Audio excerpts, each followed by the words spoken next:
7:21.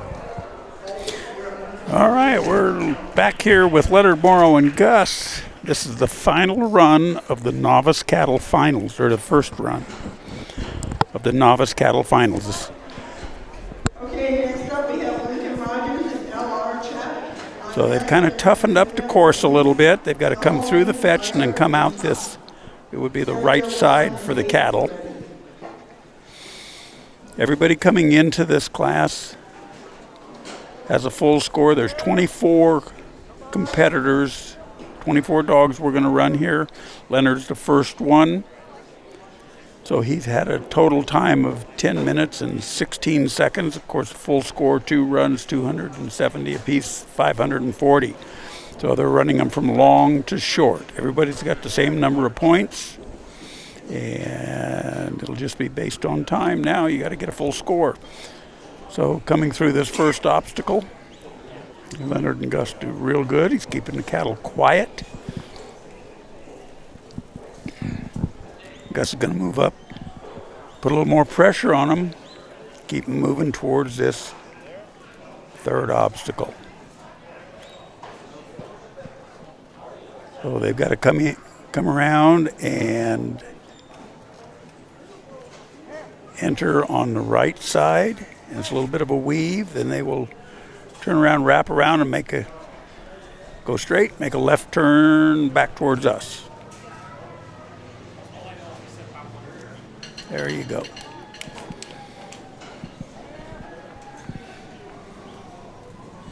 This is the same course they ran in the intermediate.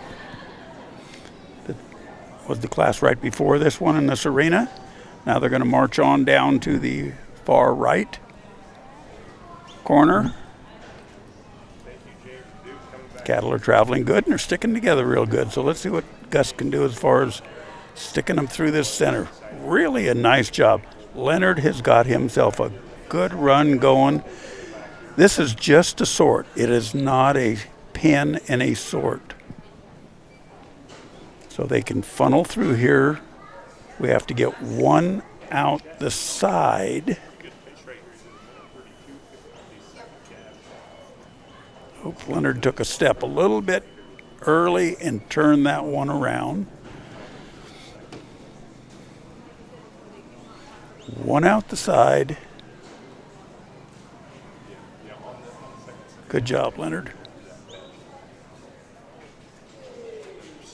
They cannot go out the back. One out the side and then one out. Yeah.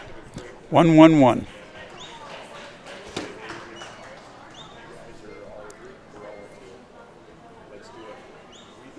Well, that was not right.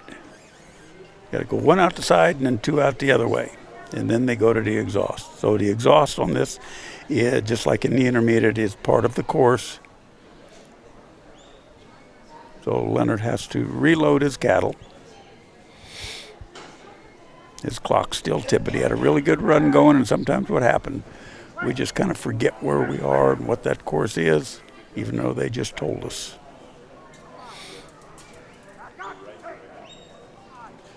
Sends Gus around to turn them back into the sort.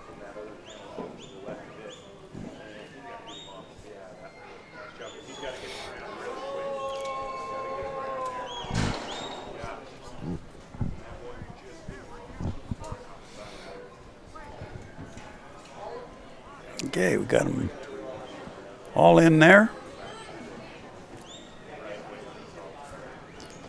Let's see how he works this one this time.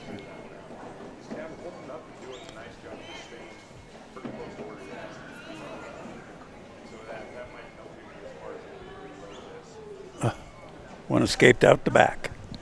So he's got to reload for the third time. Of course, he can just put this one in if it'll go in. This is not a pin and a sort.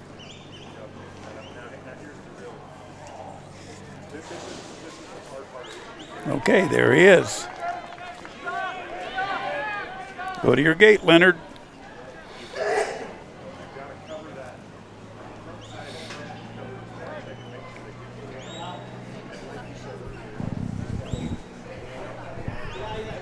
Clock's still ticking. He's got plenty of time to get him out if he hustles. Come on, Gus, get around him. Now push. You got 30 seconds. You can make it. Nice run, Leonard and Gus. All the way from Las Cruces, Mexico.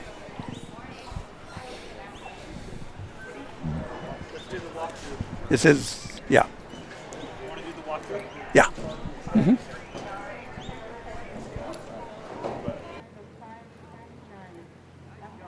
All right, this is okay. The Here comes an Novice overview final round. of the course. We're going to call for the cattle. Cattle come into the fetch and go to the right of your screen. They'll then come down into number 2. They got to come in right where the horses are and turn and come right back up. Over to number 3, and the handler is behind the green sign all the time. They come out there and go back in there in that order. They'll then drive the cattle down to the other end of the arena. That's cool. Looking at those silhouettes go. And bring them back through number 4. Now the handler's free to move anywhere they want. They're going to load the cattle. They're going to sort 1, 2, 3 in that order. Then they're going to go and open up the gate and exhaust cattle. That'll stop their time. Full points of 270. Okay, that's kind of a cute overview. It shows you how it needs to be done.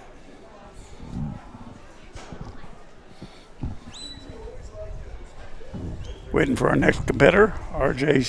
Houston and Walter from St. Anthony, Idaho, up above Pocatello, up there by the parks. So they took the top 24 back. All 24 had 2 full runs, and they're going from longest to shortest. So you can see that R.J. and Walter were 23rd. And here they are. So R.J. sends Walter on an away. He's going to go around and pick up all these cattle. He's got to cover that last one to get them in. He kind of left them behind. That is a mistake. But he's going to go back. R.J. will just direct them back. And now he's in good shape. It's really tough when these cattle split up like that. You see how they kind of skirted, and Walter was not sure of which way he needed to go to correct the problem. And he'll just gather them up again, put them together, and run them back in. They've got to come out this hole that's on our left, the cattle's right. Just that way if they keep coming. There you go. Okay, they're through obstacle number 1 in less than a minute, which is good. This next obstacle is tough. When the cattle come in, they've really just got to make a really quick U-turn, or there's a second lane, which is narrower, but that's what they see when they come through. They don't see the turn. So both the dog and the handler are going to have to put pressure on them to make that turn. Okay.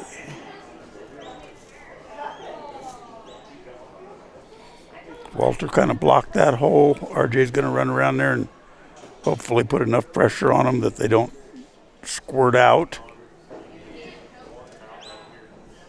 Not having a lot of luck here. He's about to lose them. Walter's losing ground.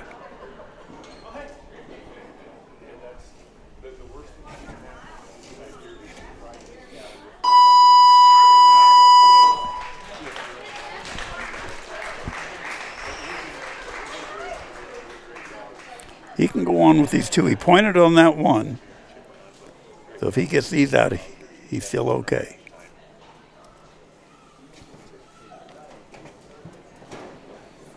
All right, now Walter's got to come back here and gather back this 1. He's already standing by that exhaust gate. That's something you don't really want to do. Those cattle know where they can get out at, and they want to go back there. Makes sense. Go back to the pen. There's food and water. Hang out there. Iyer and Tough on deck. Sarah Jo Lamb and Pace in the hole. Brian Jacobs and Fun, get ready.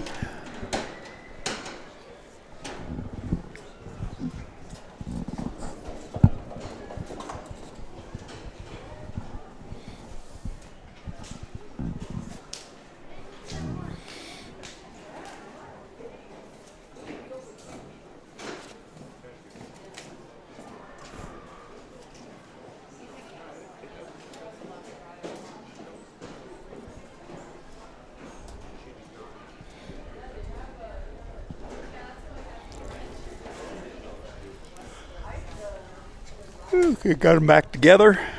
We're coming into obstacle number 3. I see my good friend Corbin from Neutrina come over to visit with us a while. So you don't have to continually listen to me.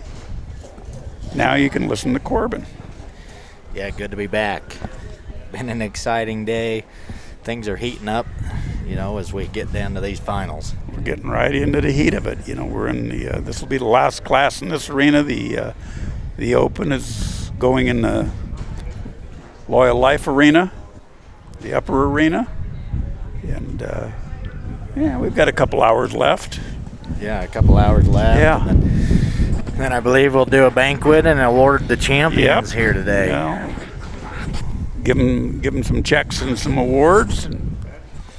What do you think about that course in that upper arena for that Open class? Yeah, I've been sitting there. That's pretty exciting, isn't it? It's getting pretty wild up there with what Steve has come up with in his head as obstacles. So, it's heating up. Yeah, for those of you that are watching this arena, when you get time and then watching your friends, switch over to that upper arena and look. It's a double lift. What that means, when the competitor calls for his cattle, they set out 3 cattle, just like they always have been. He's got to bring them all the way down through the fetch panels on a specific side of the fetch panels. Put them into a pen that's in the center there. And when those 3 are pinned, the cattle crew will let out 2 more. The handler has to send the dog back, which sometimes is tough. We practice these look-back commands. But the cattle is kind of locked onto the front 3. We got to send them back. They got to gather up these second 2 and put them into the pen. Yeah, and then we move on. So it's pretty exciting. And there's 2 sorts in here, sorting 5 cattle. It's tough. We've only had a couple full scores in that so far.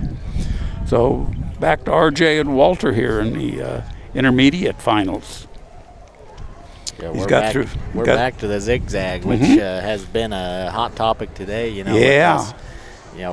It's a lot of dog in that zigzag. Yeah, and not too tight, not too far off, just enough to put the right amount of pressure on, and that's always something that that we're trying to get, which we sometimes make mistakes. Yep.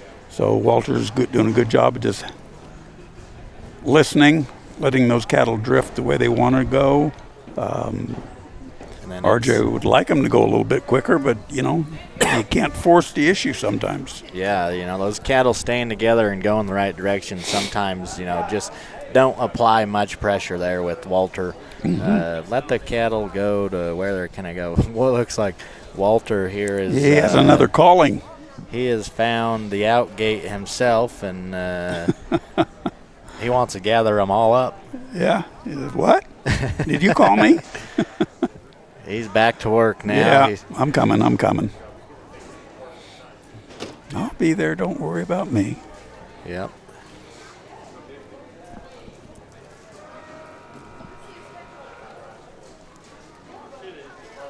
Slow pace on the cattle is, working out. Yeah. And when you're working outside on the ranch, Walter and RJ have timed out. There comes our cattle crew in to pick up the cattle. And all right, so that's the unofficial standings on 2 runs. On 2 runs, So that would be the top 5 that's going the top into 5. This final. Everybody that's I think they took 24 back. We've had a couple go so far, and everybody has the same score going in. So the top 2 are a little bit under 6 minutes, and then we go 6, 7. And the last couple have been about they're going to be up there 10. probably 12, 13. Yeah.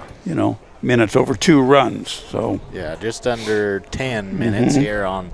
This will be Trevor and Rain.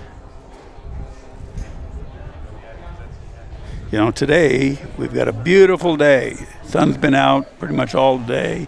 we're undercover, so we're a little bit chilly because we got a little breeze coming at us. Yeah, the bleachers don't warm up throughout the day. So no. Bleachers are facing north, and, we just don't get a good sun influx here. So Trevor sends Rain on an away. And gather them up and try to direct them.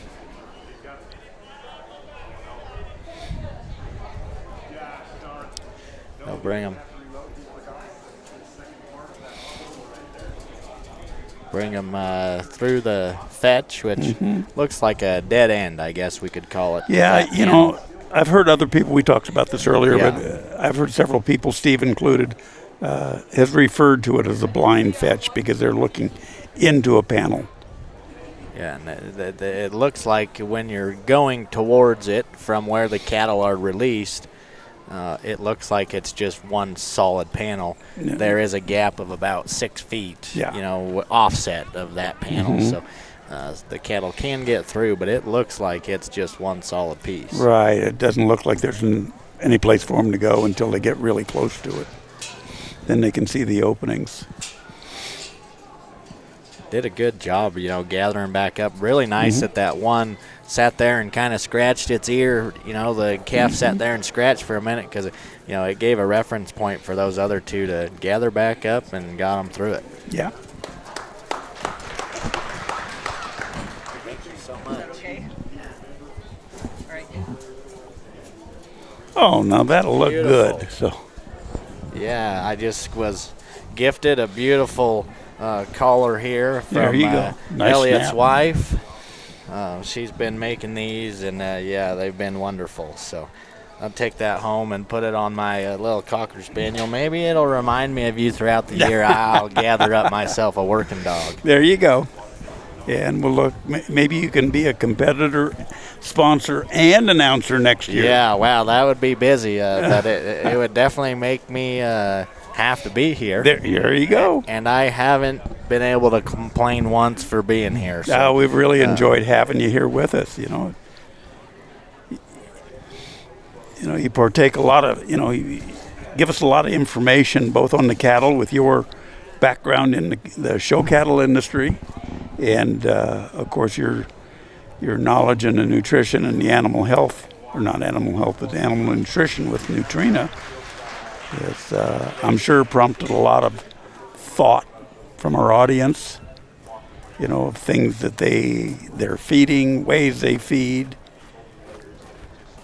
I talked to Maddie when she was here, and I don't know that you and I have talked about it, but I asked her about feeding programs. Yep. Me personally, because of our schedule and everything, we've got the time we feed twice a day, morning and evening. A lot of people, maybe because that's the way they've been trained or their personal schedule, either they have to take off for work somewhere, they have other chores and they can't get, then they just feed once a day, whether it be morning, whether it be evening. Is there a right? Is there a wrong? Is it just all personal preference? Does one work better than the other? What do you think? Yeah, I think it's a lot of personal preference. If you feed twice a day, you're going to be able to feed less, and your dog should finish, each of those meals. If you're going to feed once a day, you have to feed the same amount that if you would feed twice a day. So is that dog going to eat all of it? If he does eat it all, once a day, is your dog going to be, over, is he going to be bloated in a sense of too much food for that once a day work? So definitely, I would say a lot of preference. And then the dog also, right? And some of these working dogs, they might, have to get out of their kennel in the morning or get off the leash and head right to work. So they didn't have time to have that first meal. So that second meal, the latter, if you fed them once a day in the evening, that's going to definitely help them get those nutrients that they need. Yeah, they're still going to get the same amount during the day. It's just kind of like us. Do we want to eat one meal a day or two or three? Or, you know. And the dog will tell you a lot, right? And it changes probably when you travel. We got some, handlers coming all the way from Alabama. Those dogs probably didn't eat as much when they got here to Afton, Wyoming, than they did when they were in Alabama. I can tell you from personal preference, not preference, but the way our dogs have acted, they never eat like they eat at home when they're on the road. You know, they might eat half to 3/4 of it, and maybe the first day or so on the road, they might not eat a meal. Yeah, they might not eat. Skip it. Our program is I lay it down in the morning for them, before we go out and do the rest of our chores with the horses, and lay it down. I usually give them anywhere from 15 to 30 minutes.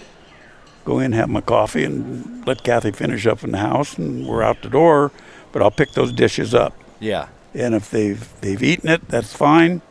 If not, I take it back, and whatever they haven't eaten, even if it doesn't look like they've eaten anything, I put it back in the feed bin and redistribute it that evening. That evening, yeah.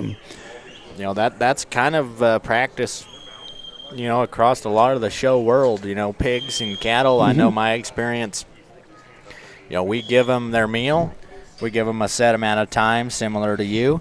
If they don't finish, we take it away, and they wait till their next meal. I think it's definitely a way to – you can know more about what your dog or your animal is eating if you do that, right? Rather than just laying it out there and leaving it all day. You lay it there all day.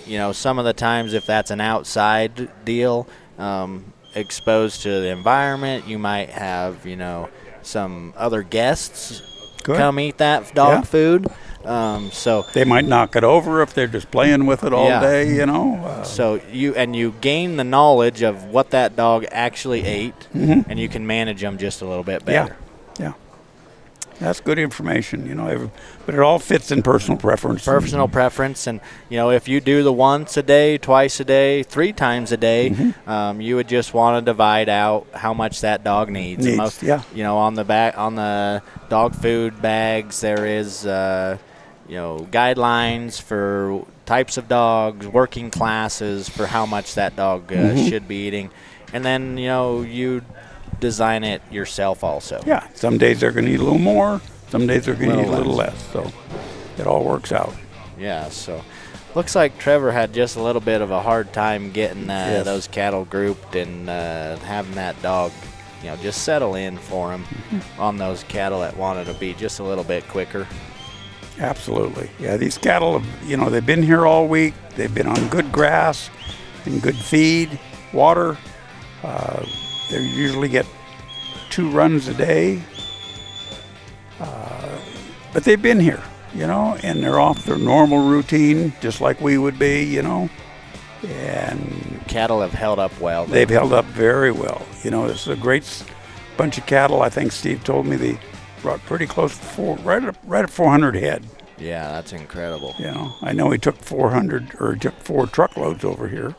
One sign I always look at, in cattle programs or, when I'm dealing with cattle of my own is you want to look at how clean they are from the backside. These cattle are all clean from the backside, which means they have not really felt bad all week. Right. They have digested. They have, come in, felt good, and, clean, which is always a very good sign for cattle. They're using the nutrients that they were given. Yep. Okay, coming into the arena now, we have Ray Temple and C9 Gator from Lexington, Oregon. Let's see what type of cattle Ray and Gator pick up. Gator's ready to go to work. Yeah, he's ready to go. Beautiful big dog. This is an extremely aggressive dog. So just kind of watch him. Ray does a good job of handling him, but he's a dog that likes to work in a little closer. Likes a little bit of speed. He's not afraid to get a hold of a cow. He's not bashful. He's not shy. So let's see how that works for Ray and Gator in this go here. He's coming in number 21 out of 24. Yeah, and he's having just a little bit of a hard time having, those cattle they want to keep going through 4 and try and get them looped around and headed into 1. Yeah, Ray's done a good job all week with all his dogs. I think he's got 2 dogs here in the finals, so he's a good handler. He knows what he's doing. But these cattle, they're responding a little differently because of Gator's aggressiveness and closeness. And he's large too. You know, he's a big dog. Size of dogs, you know, the difference does the presence of a bigger dog. He's got a lot of presence. Yes. You know, those cattle can see him just a little easier. Yeah. You know, we can see Ray there. Yeah, trying to slow him down, get him out. You know, these cattle, we say, oh, well, those are cattle that are, you know, more trotty. They're running fast. Look at that. You know, it's probably created by the dog. Yeah. You know, whether the cattle are going fast or a lot of times whether they're going slow. Yeah, because these cattle have been run with no, you know, they've been run probably on, you know, 5 or 6 different dogs. Probably these 3 cattle probably have not seen Gator this week. No, or maybe they have. There's a possibility, but or maybe you know, they've just heard about Gator. It's 3 head out of 400, right? So there is a possibility, but slimmer than you would think. You're absolutely right. And maybe them cattle talk when they're hanging out at the grass pasture, you know? Grass, yeah. Hey, did you see old Gator? Yeah.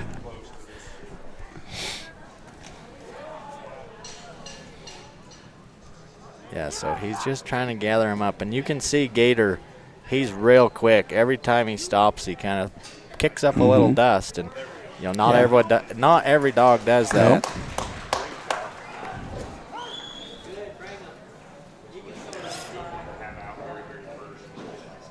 See Ray there trying to push him out, not let him slice in and be so close to him. Cattle need to have an opportunity to kind of settle up, gather up, and take a deep breath. Gosh darn. Had just a little bit of a bobble in the top ring. You can hear everyone, oh, shucks. You know, things are getting competitive.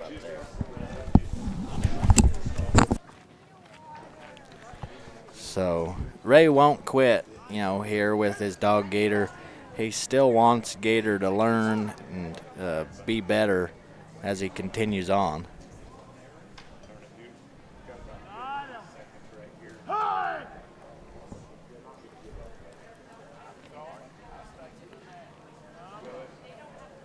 As he comes in here, for us looking at the screen, he needs to come and do the right.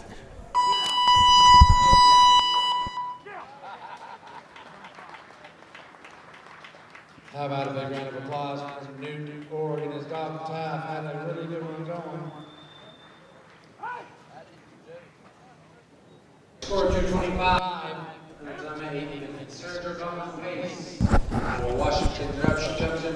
Ray's got these cattle calming down just a little bit. You know, 2 of them went in the right way. That bigger one kind of the wrong way, but the 2 that have completed went the right direction, so Ray can just clean this up if they don't mix, and or he can just move on with 2. Yeah, he can do that.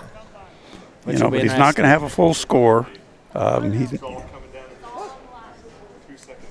That's his choice, but he knows he can't win without a full score. But he's running up on 5 minutes on a 6-minute course, so he's getting towards the end of his time. Yeah, not a lot of time left. Kind of seems like, you know, Gator has had to work, you know, a couple separate groups of cattle, the 2 and then the 1. 21. So she gets a course done in 8 minutes. So for those of you that are watching that aren't overly knowledgeable about what we're doing here, take Gator as an example of a dog that works in close, and see how these cattle react to him. And then we're going to have some dogs coming up that will work farther off and see how those cattle react to him. Now Gator's more of a dog, I would think, that is good on real sluggish cattle, cattle that don't want to move. Probably more of like your older cows. Yeah, and also would probably be a darn good outside dog, where you need a little bit more quickness and you need a little bit more aggressiveness in a dog. Here, where you're trying to be so precise that those quick actions that Gator has puts a lot of extra excitement into those dogs or into those cattle. So. Yeah, and I believe he's timed out on a 6-minute course. He's just going to go and have Gator gather those back up and send them out. You can see Gator makes quick work of a big arena. Yeah. If he needs to just make a big wide flank, he makes quick work of a large arena. I wonder if they increase this course to a 7-minute course, because I don't see 7 minutes. Curly tells me 7 minutes. Yeah, so we've been increased to a 7-minute time, which makes sense why he's still working them, trying to get them going over to 3, which is the zigzag. Yes, and that's, both 2 and 3 have been, they're technical, Yes. I think 2 is really more difficult because you have to make that U-turn, and it's so time specific, especially if you've got your cattle kind of strung out. Yeah, 7 minutes, and there's our Cowboy crew coming in. Okay. Take a quick break and be back.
Okay, we're back in our Neutrina True Arena with Cindy Coleman and MISR June.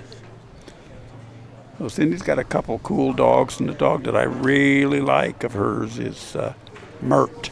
Okay. He is just a cool little dog. He's a tricolored border collie, and he just creeps along the ground, and he's a darn good working little dog. But just that creeping is cool to watch. I mean, I really like that. I like a dog that works low.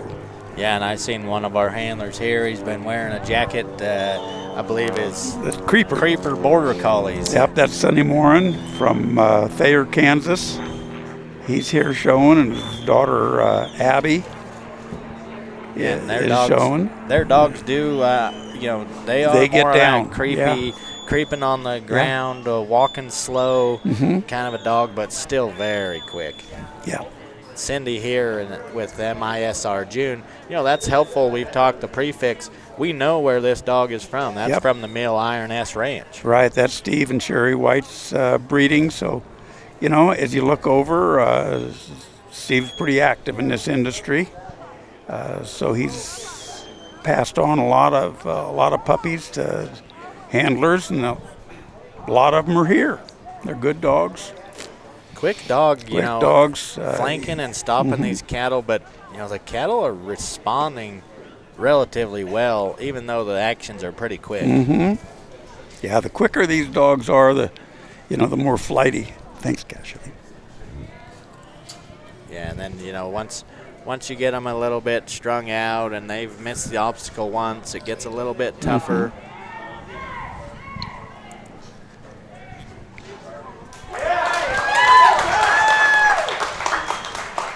You can hear the cheering. There's there's a big crowd here on the bleachers in Afton, Wyoming today. I haven't done a head count, but it's upwards of 300-400. Yeah, there's a lot of people around, and not only are there friends and family of the handlers here, but there's a lot of people from the community to come out. This is Saturday, everybody's got a day off. It's a beautiful day here in Afton. It's Kids Day out there on the lawn area. Yeah. You saw those Freedom big, Festival. Jump houses and bounce houses and Freedom Festival on Yeah. Main Street. Yeah. And the community is showing up. Yeah. We got families of all sizes here, and it is getting to be very exciting. yeah. The crowds are cheering. If there's a little bit of over, draft on audio, that's because we're sitting right here in the crowd. We are right in it. So this is, I think this is the 8th finals of Mountain State Stock Dog Association, 8th annual. I believe that it was 2 years that we had the first 2 finals in Grace, Idaho. Okay. And then we quickly outgrew the fairgrounds in Grace. It was a beautiful facility. Nice people. We got to meet the mayor of Grace. She offered to wash our clothes for us. Oh, by the wow. way. What a lady. Yeah, that's incredible. Not very often does the mayor come over and say, if you need to wash your clothes, my house is right over there. Doors open, come on in, Yeah, you maybe some people online wonder why you need your clothes washed. Why do you just pack enough? Some people are here for 2 weeks. Yeah, we've been on the road. It'll be 2 weeks by the time we get home. So. Yeah, between travel and days here, it's a 2-week time frame for some of these folks for sure. And I'm down to my last pair of underwear, I'll tell you. Oh, boy. But they're clean. We better find the mayor of Afton, Wyoming, and see if they got a available washing machine. But I think we've been here 6 years, and it's just grown. We've seen, we've met friends from here. Actually, I've run into several people. I'm from California that either we've known or been acquaintances with in California, or they just see the license plate on our truck. And they're so friendly, come over and talk, say, oh, yeah, I was, we moved here 9 years ago. Yeah. We moved from Turlock, and, we really like it. I said, well, how cold does it get? That's when I realized it's not for it's not a winter haven if you have to go outside. Yeah, and Cindy's still working a good run here. Just, trying, the cattle won't stay together when she needs them to on this obstacle through the S-curve. The zigzag, we've been calling it. Yeah.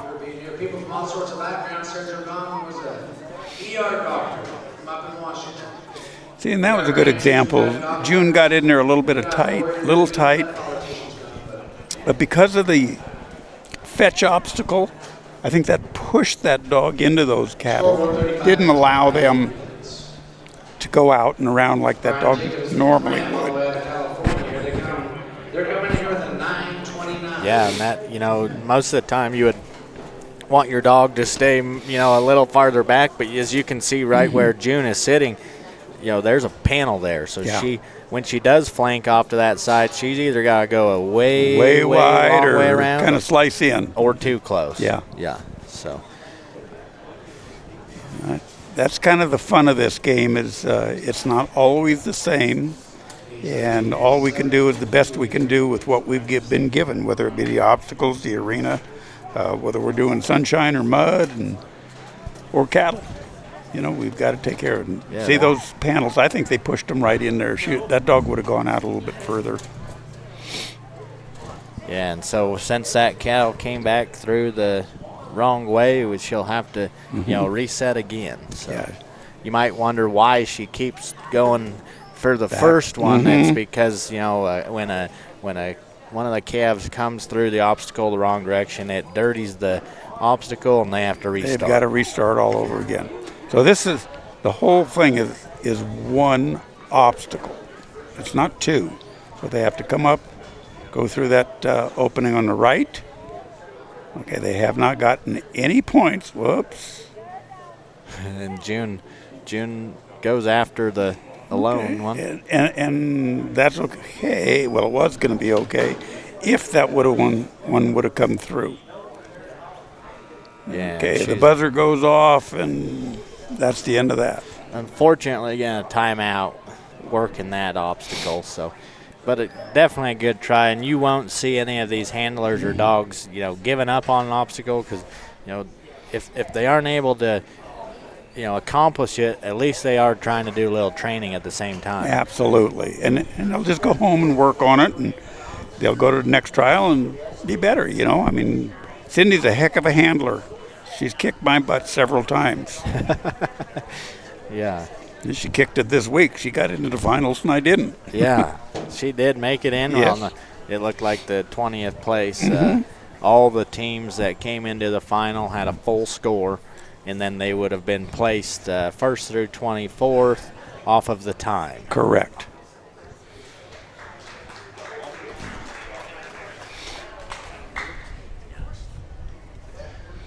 Yeah, we got awesome sponsors, as you can see on the screen. You're a little prejudiced there, but that's okay. Neutrina with NeutrinaWorld.com, Loyal Life. There's a lot more sponsors we can flash on the screen that people I've met here that have become sponsors that, they're awesome people too, awesome businesses, dog breeders. We got well service, sponsors, everything across the board. The help. Monetary help, physical help is really appreciated. Everybody's pitched in, done a hell of a job to make this thing be the best it can. So here we are with Cash Kensington and Riley. He didn't have to drive too far, did he? He's right here from Afton. Yeah, he's the hometown handler. Actually, there's a couple from Afton. Probably should have talked to him earlier in the week and found out that all the hot spots we could have found. Yeah, and if you don't go to dinner before 8 o'clock, you're going to have to go to the grocery store. Yeah. That's what I did last night. Yeah. And don't plan on going to the grocery store on Sunday. Yep. So Cash is going to gather these up. I watched this dog earlier, a quick working dog that responds great to Cash. Got a lot of speed. Now they kind of went out the wrong way, so he'll have to loop them back around. The dog's got a lot of speed, and I like the way he's, in most cases, when he stops, he stands, doesn't lay down. He's got a lot more presence that way, and it's quicker for him to move. He doesn't have to be getting up and down. Yeah, now he got it cleaned up. Perfect placement there of Riley to send those, the calves out the right direction because they got to come out the opposite side of where you see that number one. Now he'll work them out number two again, right where that first calf poked in is a very skinny, almost dead end, but there is an opening. Now Cash can't walk into that, and this is a little different thought process here. Do you see him bring Riley around to block the hole, and he came over here to make the turn? Influence the cattle. That's perfectly fine. That's okay. I think that's the first time I've seen that done, but it worked very good for him. Worked out very smooth. Yeah. You got to know the strengths and weaknesses of your dog, and you got to be able to read those cattle, see what's happening, and that was a good move by Cash. Maybe Cash did that because he knows, kind of like we've been talking, Riley has a large presence. Yes. So he knew the cattle would respect him on that outgate and not turn back on him. Right. So now we're on the opposite side of the arena from where we need to be. Oh, that's about 100 yards to get back. Yeah, we got to get him back over there. Yeah, and he's working. You can't see the dog or the cattle at this point. But they're right there in front of Cash, working along the fence. There you go. Now you can see it. That gives a little bit of a good view of that little zigzag, too. You see they got to come in the hole closest to us and then wrap around and head out the hole where that number 3 is. Gives you an idea of what the cattle are looking at, too. Yeah, we could stay here for a minute. That'd be kind of a cool, different view. Yeah. if he can wrap them. Now he's got to wrap them back to number 3. Ooh. Yeah, doing a good job there. Thank you.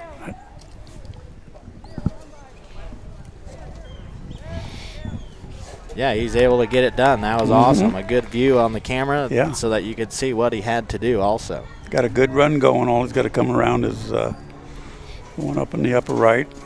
Obstacle number 4. This one's one of the, if your timing is right. This is just a timing issue. The cattle kind of want to go to this corner. Now, got to go around and stop him. And now he's going to have to go on the away. Wasn't quite quick enough. There you go. Got him through. Got him through. Now there's just a straight line coming down to the sort. Kind of. I say straight line other than if you miss it. A straight line with an open gap. With an open gap. Yeah, so he's going to make it. Riley's been so good at cleaning up when, calves get by, getting them kind of teared back up. So. This is interesting what Cash is thinking in his head. The calf that is outside closest to us went through the right direction. Mm-hmm. So he's going to leave it and work these other 2 if he can keep them separate. Right. If they don't mix, like they have not mixed, so he's still in his sort, but he's got both of them moving in the same direction at the same time. He'll sneak in. That was a nice move. There's a guy that knows how to move cattle. Good decision, yeah. And he has he's a long-legged guy. He's a pretty so good-sized boy. He's tall. Look at him take a stride. His fast walk is pretty fast. Uh-huh. Jaime Gonzalez and J.G. Gus. Good job. A little under 5 minutes. We'll wait for an official time. 6:37 or faster. Looks like a 4:56 on the screen. That's what I was thinking. Good run. All right, take a break for a second and look for our next competitor.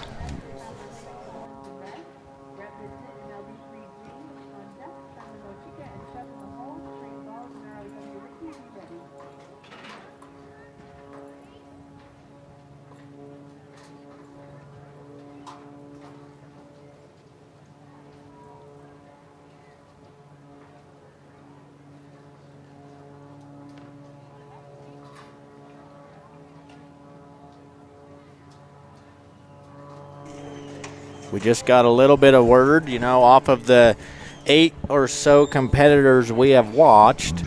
That pushes Cash into the lead for the round.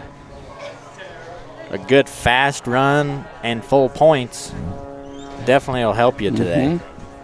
Got to have the full points. Okay, here comes Lorena Collins in red for Moore, Idaho. I bet this is a red and white dog. What do you think? Yeah, it's probably, sometimes that's the name, the color of the fur has dictated a little bit of the name. This dog red, a dog selling today on those Apex sales. Her name's Reba. Reba. Which can only make you think of that bright red hair. Yep. And that dog does have We've red got hair. a Reba at home ourselves. And exactly that.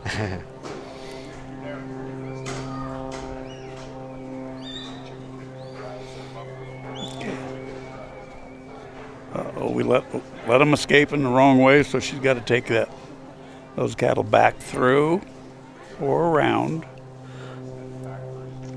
We call that kind of reloading the obstacles. She can go through the exit holes, or she can go all the way around those side panels and just wrap them around again. So it kind of depends on which way the cattle want to go, and they're going to walk right through that hole, which is, in my opinion, kind of the better decision because they've trained themselves to know where that hole is.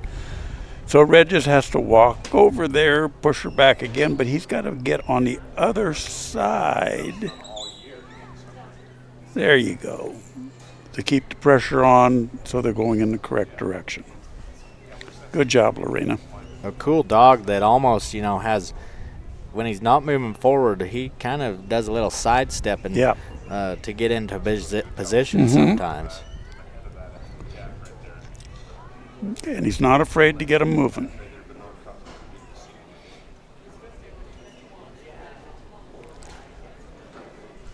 Coming to two, a group of cattle that when they are just walking, they're at a good pace and not getting strung out. Right. I like to see a dog when you give him a flank that he gets square and doesn't slice in. That's going to keep him outside a little bit more. Red looks like he makes a nice move to the side. So if he's looking at the cattle like that and she gives him a flank, we'd like to see almost a 90-degree turn either way, like he did. It keeps them out wide rather than letting them slice into the cattle.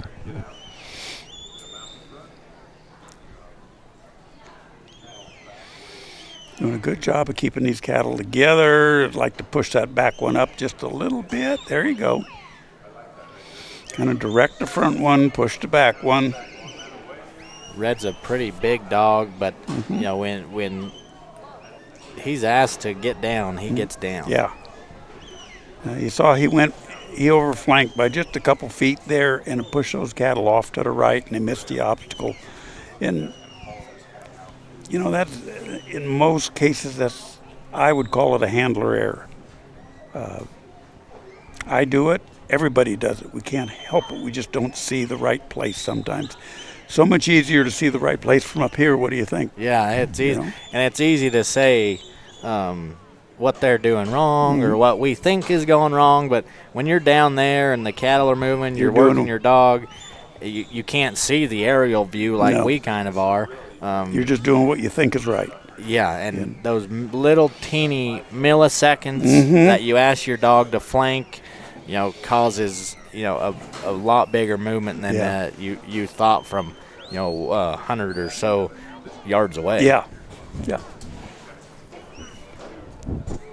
So she's through obstacle number 3 now, going to obstacle number 4. Most of the cattle have wanted to go that way. You can see they're kind of at a trot. They're heading that way. As long as Red doesn't get up and push him too far this direction like he is doing. Red needs to come the opposite way. Yeah, but he needs to.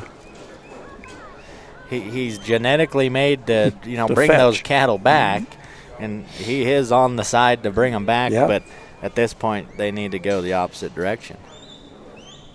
Yeah, there's that fine line between having the dog respond to our commands and having that dog work naturally. And Lorena, we can't see her, but, you know, there for a minute, she brought Red all the way back to her just to settle him in. Probably gave him just a little quick pep talk, and now he's doing his job. Yep. Sometimes that's the best approach.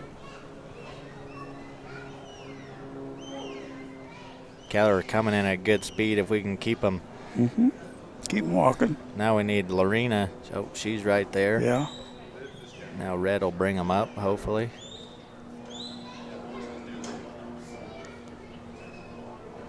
You know, these sorts are just, don't do that. She can still work with it if they don't mix. Yeah, But once he comes in, you know, to close contact, they call it mix. Once he mixes with the others, and I've never really heard anything that said so many feet away or whatnot, but I think the judges are, once they get close and start probably mixing, Yep. even if you had different colored ones, it's hard to tell them. And you can. And you she's can, got all 3 black ones. You could tell once Red lost that dog that cow is headed right towards the other two. Yeah, they're herd animals. She has them in a good position if she can, you know, just work them around that little kicker panel there. Like that. Have Red, you know, if Red will stay in a little bit closer this time, it'll work out real good. Yep. Got him turned around. Gives them a little encouragement. That's nice. But here we go. Same situation. She needs to keep Red a little bit closer. Okay, so these cattle have now mixed, so she needs to restart. They Her mix, sort. but right in a good position. They're in a good position. She just has to start all over with her sort. But one out the side. Lorena, maybe influenced a little bit negative movement of the cattle, but she came way up into the number 5. You'll see, more so in the novice and the intermediate classes. Handlers aren't trusting their dog, aren't trusting the movements that are happening, and want to, kind of follow the cattle. And we're get still, into them and push on them. We're still okay. Now she is. They have not mixed yet. I don't want to second guess a judge, but she kept them separate. We'll wait for just a minute, but I think we're going to run out of time. Yeah, you're right. There we are. Good work. Here's the auction you can find, and that's where Reba is selling currently if you want to get on and look. J.G. Gus. He raised that dog from a puppy and trained it himself. He's been one of the greatest trainers in the country. Score 135. Time 8 minutes.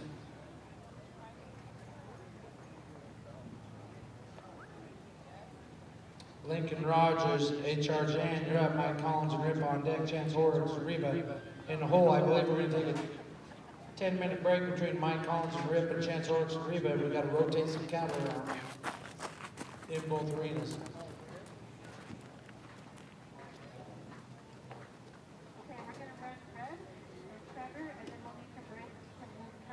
We'll do it.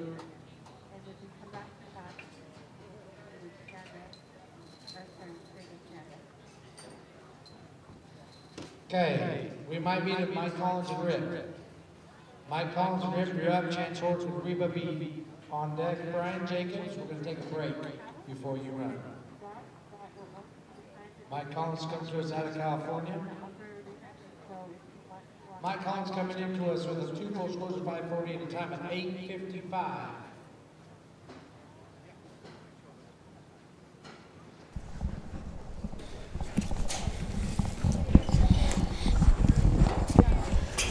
Back after just a couple commercials, saw some sponsors, was able to take a bite of lunch, and we're back in the ring and ready to go with Richard from Wilton, California, and LB3 Jane.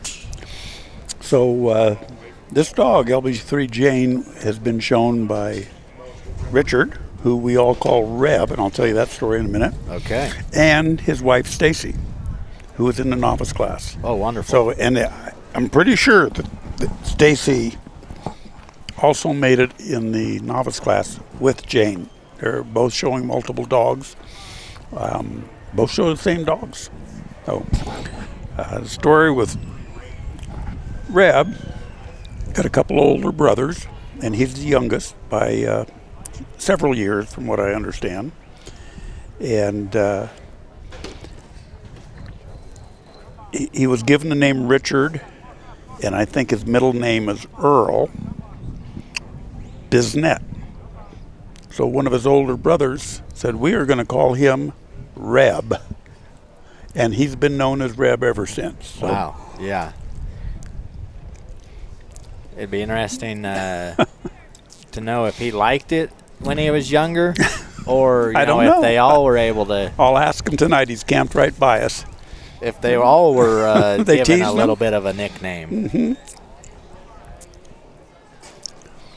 So again, we've talked about a family affair. So here's Reb and his wife Stacy.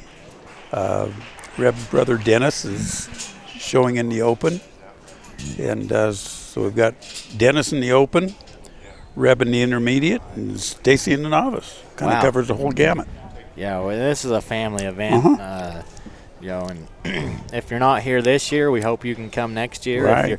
If you're not exhibiting, or you don't have a dog to exhibit, or join in on the sport with, everyone is so willing to teach you and let you learn. And last night we had a class for people that didn't have a dog or didn't qualify.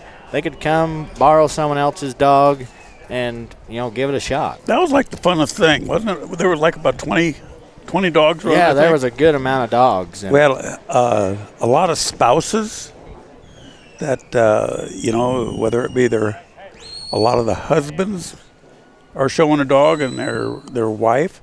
There's a lot of wives that are showing the dog and the husband's not necessarily into it, you know. Yeah.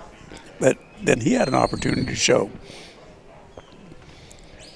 A lot of our cattle handlers, who are young ladies and young men, who have not been able to show here, don't necessarily show dogs, but they were able to borrow a dog and show them, and they had a blast.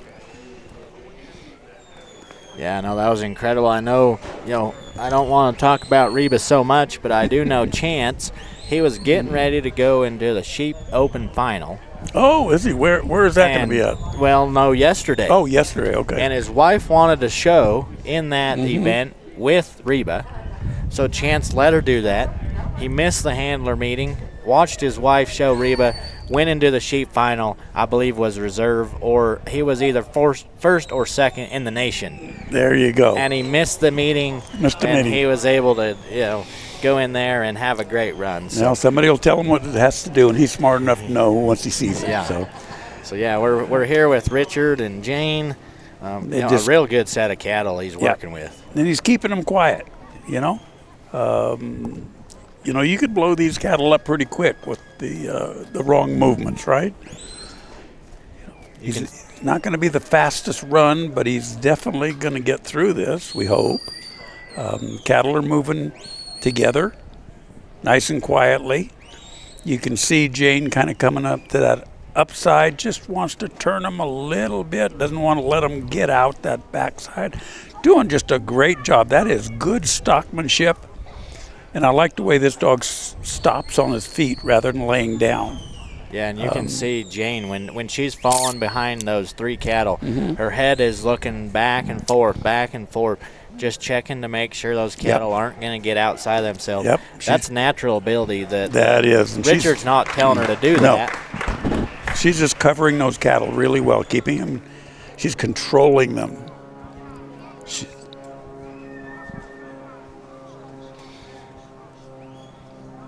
A little mistake there where she overflanked and came around, turned those cattle in the wrong direction.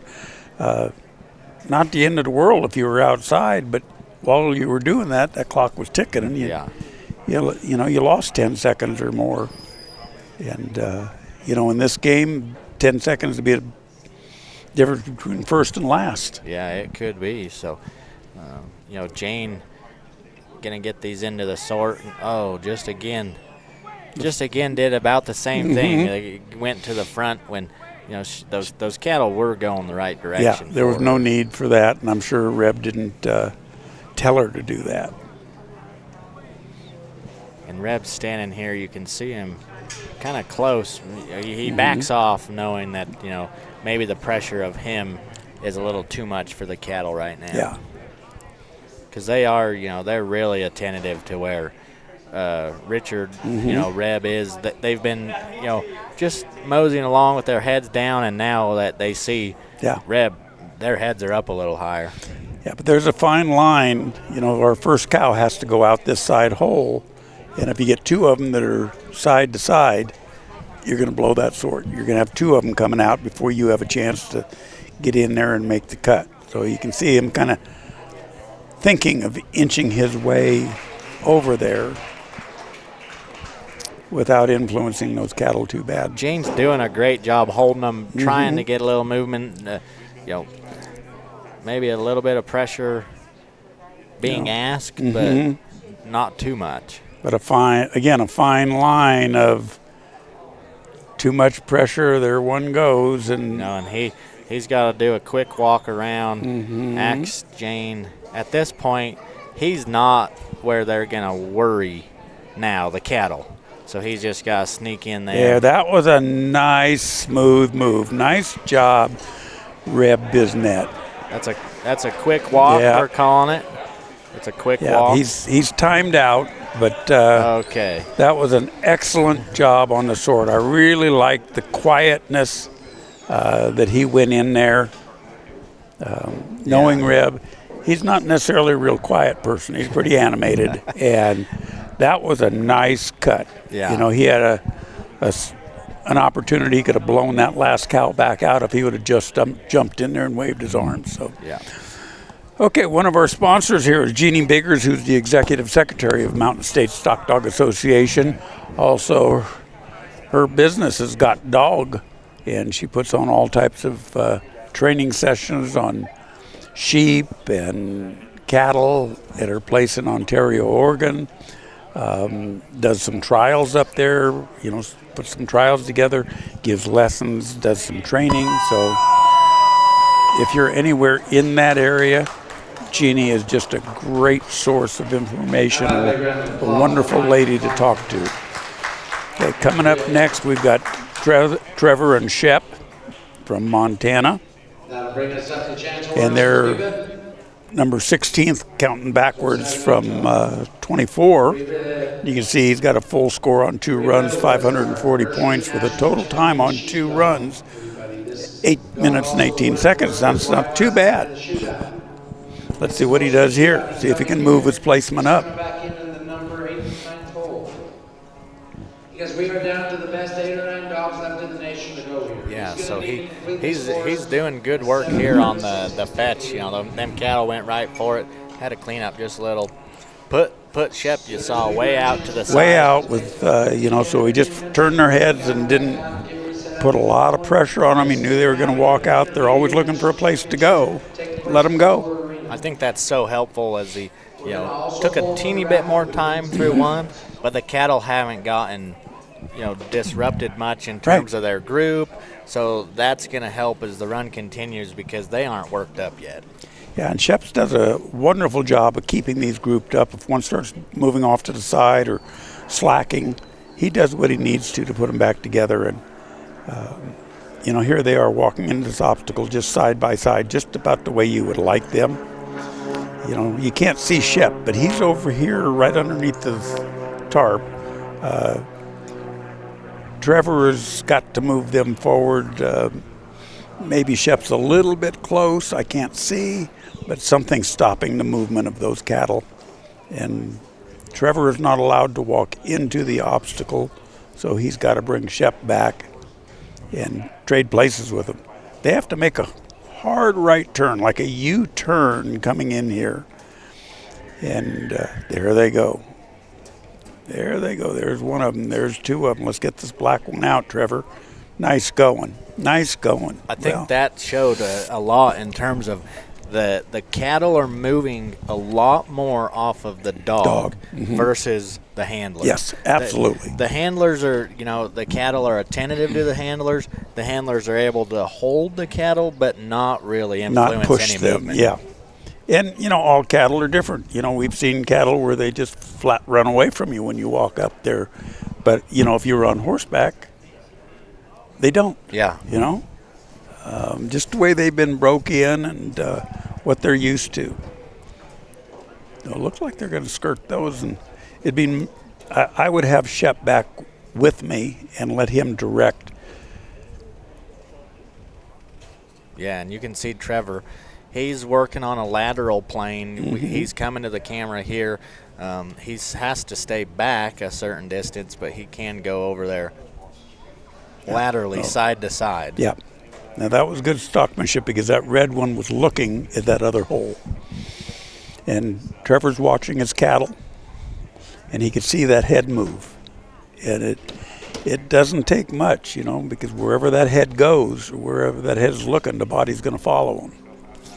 Yeah, and that's a big thing we've talked about all week, and the handlers, the stockmanship, watching the cattle versus your dog, and using your trusting your dog. Trust your dog and just use your commands, making the dog work. And so he's got to reload because that one went back the wrong way on this that second hole. So he's got to come back, turn him around again. And what was happening there, he had those cattle spread out. He had one to the right of the obstacle. He had one right in the middle in that horizontal panel. And then he had one kind of to the right of those other panels. Yeah, if he's a little quicker just to get them cattle to turn and go down the panel when they come out the hole. So I'd be sending my dog away just enough to influence turn, stop, I might send them again away just to influence that turn, make sure something didn't skirt. That's great. Now you come back on the go-by side, push them to where they really want to go, and I'd expect these cattle to just do what they're doing now, just trot off. Okay. Direct the front one, he's got to come back here and push that back one. That back one needs to get caught up. And the red calf has been really calm, so Yep. shouldn't have any worry of that calf just taking off on him and Yep. going for a run across the They're going to go look at the Neutrina sign. Yeah, Neutrino True dog food. Not for the cattle, but definitely for the cattle dog.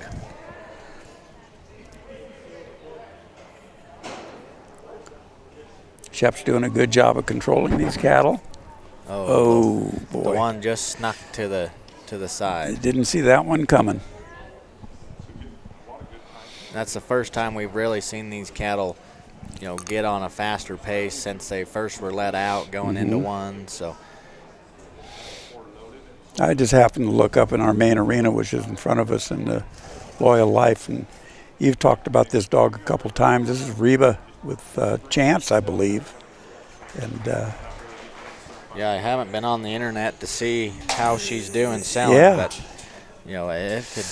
if you're looking for a dog, there's a chance to get into the business with one that is, crowned as a champion yesterday and putting down a real good run up top. Yes, she is.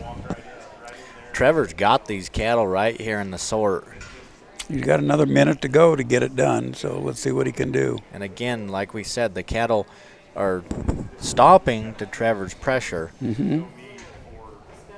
Which just half a step set them up. And they're curious at a dog, what the dog's going to do. Okay, we need a leader.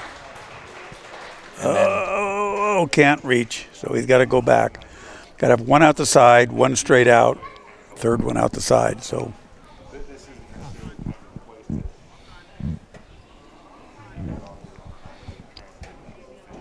Trevor's got about 30 seconds to get this done.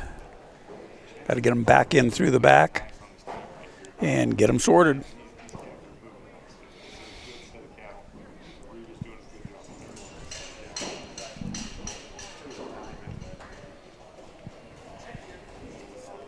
gonna get a little bit close on time. Yeah, he's pretty close.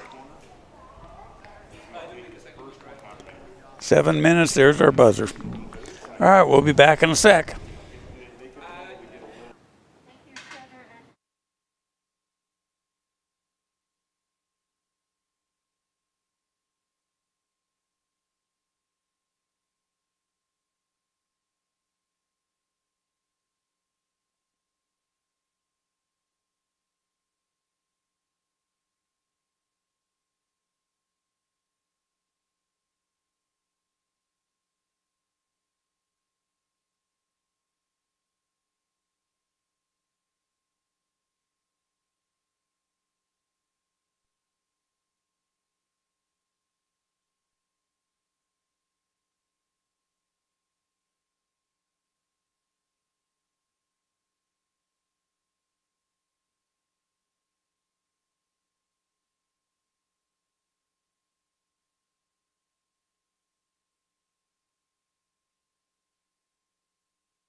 Hey everybody, it's Steve White with the Mountain State Stock Dog Association.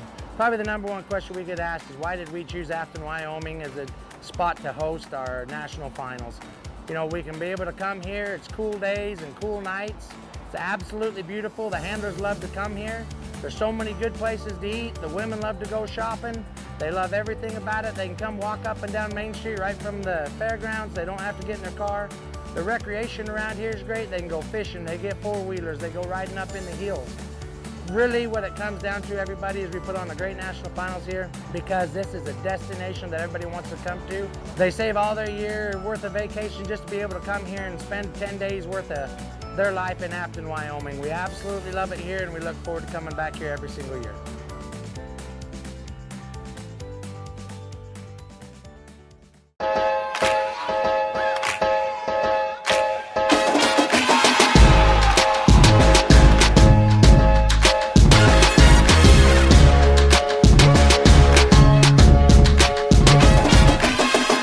Thank you, Charlie. Thanks, Rocky. Thanks, Cooper. You too, Toby and Jody and Daisy and Sadie and Gracie. Your loyalty means everything to us, which is why we perfected the recipes behind our food and included special support for mobility and immunity. Find premium nutrition near you at nutrinaworld.com/loyallife. Nutrina, what's inside counts.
From playful pups to cuddly kittens, Loyal Life Super Premium Pet Food makes it easy to choose the product that's just right for your pet's life stage. Every pet has their own special nutritional needs, and we've got the super premium option your family's best friend deserves. Making sure your pets get the nutrition they need to live long, happy lives? That's what we do best.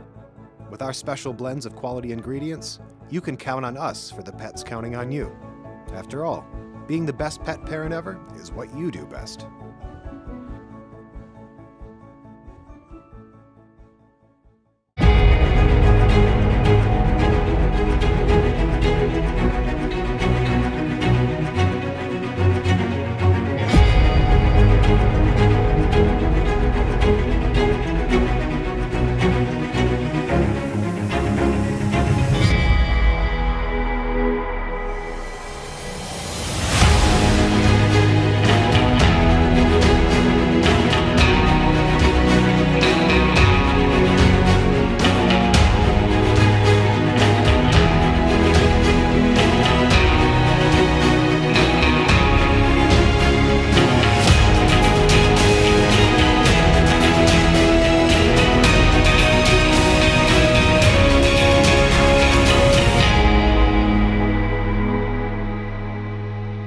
We use our dogs every day. On the ranch, we run a lot of cattle here that would take 7 or 8 full-time cowboys, and we have no full-time cowboys. It's just me and my family and one hired guy. These dogs come out and handle these cattle and pen these cattle. We move 500-600 in a group at a time with 1 or 2 dogs quietly. We breed and strive to breed working cattle and sheep dogs that are versatile enough and that have enough trainability and are biddable enough that you can work both stock with them. I think that we really focus on the health of our dogs. We health test all of our dogs. We really try to push to create the best dog with the best genetic background that we can, both health and pedigree wise. If you want to get a hold of us, go to milliron-sranch.com. You can get a hold of us. We'll always get back to you. If you have any questions about anything, it's not even about purchasing a dog, about a dog that you own that you need help with, please feel free to get a hold of us. Go to the website, milliron-sranch.com.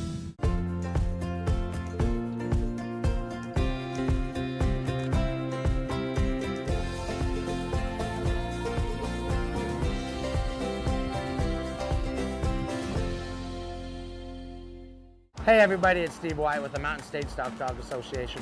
Probably the number one question we get asked is why did we choose Afton, Wyoming as a spot to host our national finals? We can be able to come here, it's cool days and cool nights. It's absolutely beautiful, the handlers love to come here. There's so many good places to eat, the women love to go shopping. They love everything about it. They can come walk up and down Main Street right from the fairgrounds. They don't have to get in their car.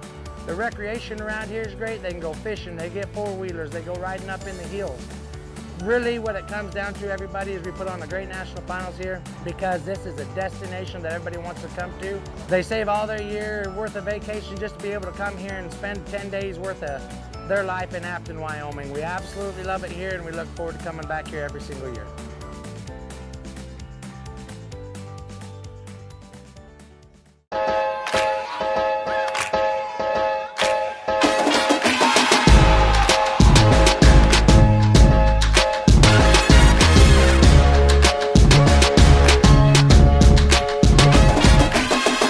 Thank you, Charlie.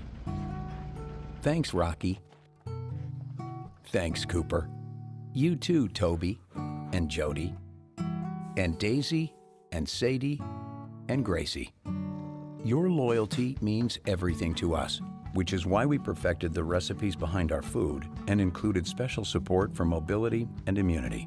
Find premium nutrition near you at nutrinaworld.com/loyallife. Nutrina, what's inside counts.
From playful pups to cuddly kittens, Loyal Life Super Premium Pet Food makes it easy to choose the product that's just right for your pet's life stage.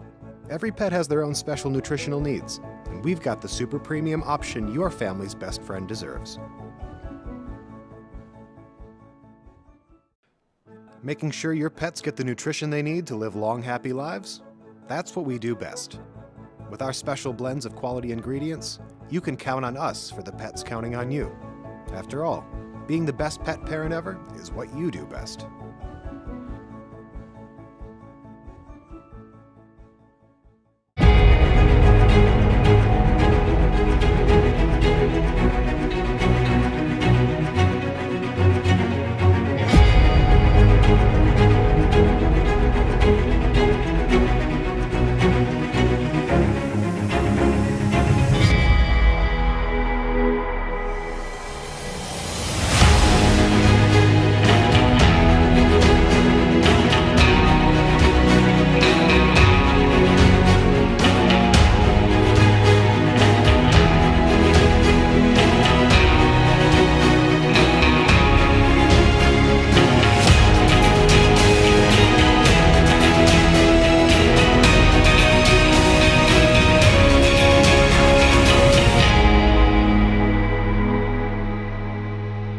We use our dogs every day. You know, on the ranch, we run a lot of cattle here that would take 7 or 8 full-time cowboys, and we have no full-time cowboys. It's just me and my family and one hired guy. These dogs come out and handle these cattle and pen these cattle. We move 500-600 in a group at a time with 1 or 2 dogs quietly. We breed and strive to breed working cattle and sheep dogs that are versatile enough and that have enough trainability and are biddable enough that you can work both stock with them. I think that we really focus on the health of our dogs. We health test all of our dogs. We really try to push to create the best dog with the best genetic background that we can, both health and pedigree wise. If you want to get a hold of us, go to milliron-sranch.com.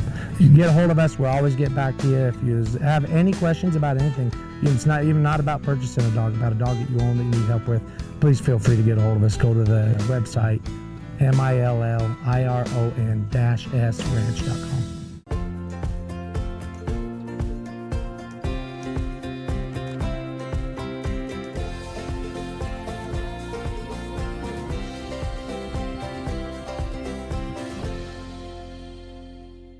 Hey everybody, it's Steve White with the Mountain State Stock Dog Association.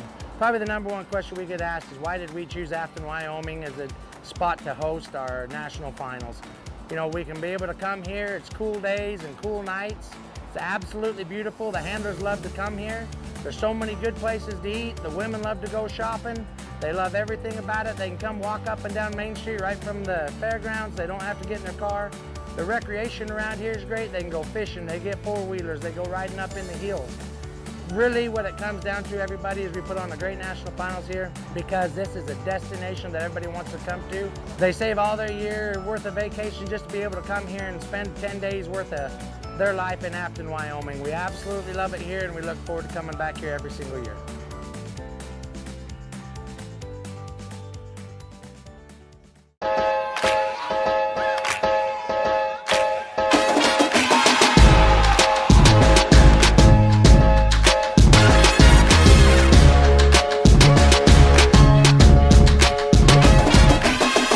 Thank you, Charlie. Thanks, Rocky.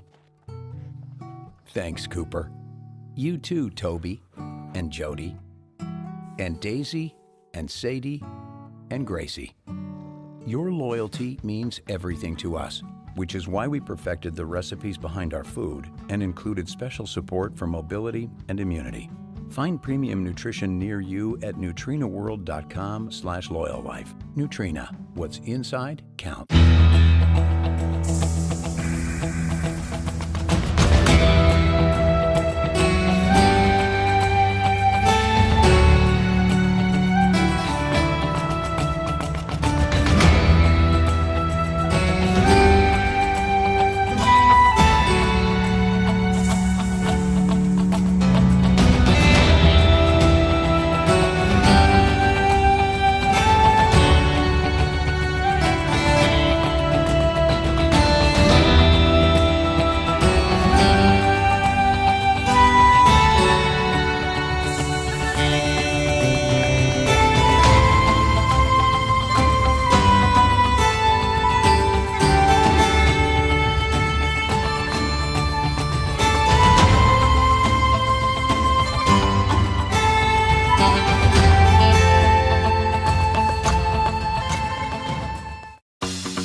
From playful pups to cuddly kittens, Loyal Life Super Premium Pet Food makes it easy to choose the product that's just right for your pet's life stage.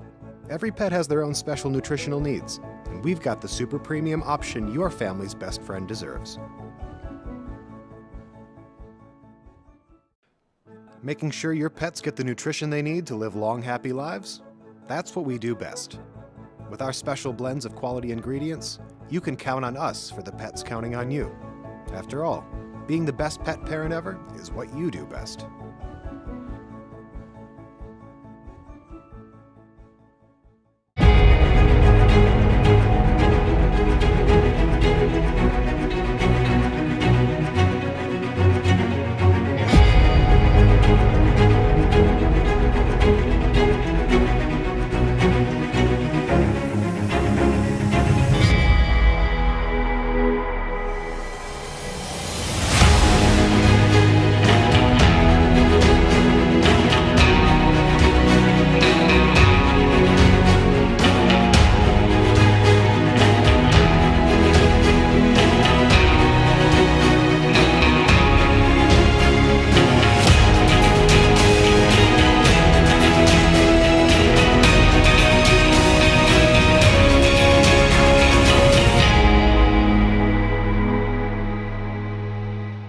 All right, this is the Novice final round. They're going to call for the cattle. Cattle come into the fetch and go to the right of your screen. They'll then come down into number 2. And they got to come in right where the horses are and turn and come right back up. Over to number 3, and the handler is behind the green sign all the time. They come out there and go back in there in that order. They'll then drive the cattle down to the other end of the arena. That's cool. Look at those silhouettes go. And bring them back through number 4. Now the handler's free to move anywhere they want. They're going to load the cattle. They're going to sort 1, 2, 3 in that order. Then they're going to go and open up the gate and exhaust cattle. That'll stop their time. Full points of 270.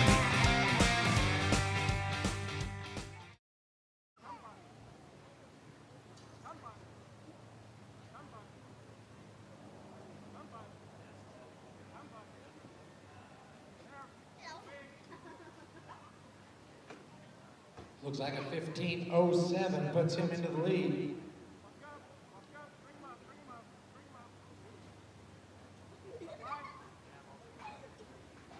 That'll bring up Brona Butler and Gus, followed by Brona and Eli, Lincoln, and Tuco.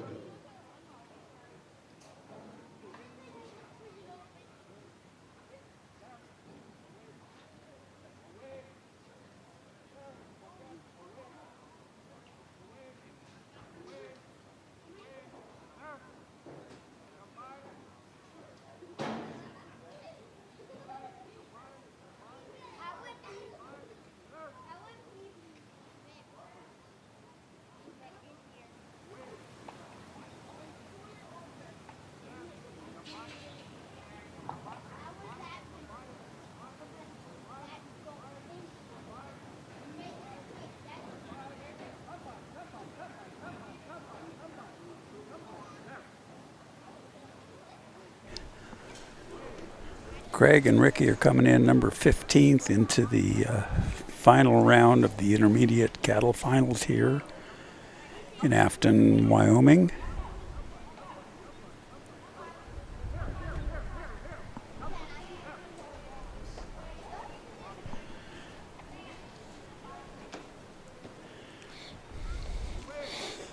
If I remember right, last year Ricky got himself hurt. I'm pretty sure it was Ricky. It's one of Craig's dogs. Got stepped on or something. I can't remember, but I remember we were kind of doctoring on him there and kind of taped him all up and put a little stuff on it. And, you know, we're pretty fortunate here. You know, there's a couple ladies that I know of that are veterinarians, vet techs that all you got to do is call on them and ask them that are right here, you know, and usually they've got a little purse full of stuff to take care of minor things like this. It might have been a crack or break, but the dog was pretty lame on it. But got it all fixed up, and here's Ricky again doing a good job.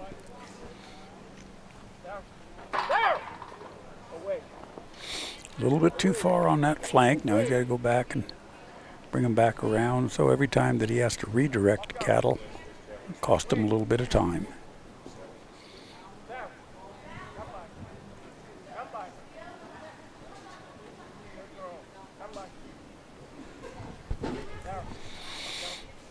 They're headed off to obstacle number 3 now. You know, this looks pretty simple, but, you know, it's kind of, you got to be right on the money on the time. You know, the cattle want, there's a lot of area where the cattle can get away from you like they just are. Those two, the red and the one black, went through that, through the hole on the left side of the obstacle. That's the wrong hole, so now he's got to come back and start it all over again. Enter from the right side, and he goes out the hole on the right and wraps him around to the left and brings him through there. So let's see what he does.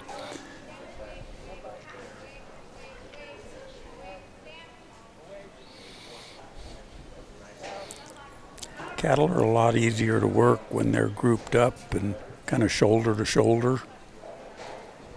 Just direct the front one, push the back one, so he needs to run out there to, now he's got to run both sides. He's got to get this black one turned in, now he's got to go, might as well go all the way around and grab this other black one.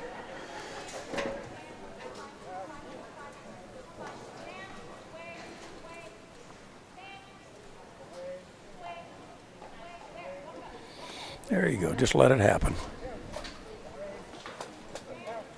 Uh-oh, look at this red one. Look at this red one, what are you doing? Okay, well, he went out the wrong hole. Now he's got to bring the whole herd back in and start this obstacle all over. And that's twice that he thought he had it all done, and just at the last second, he didn't.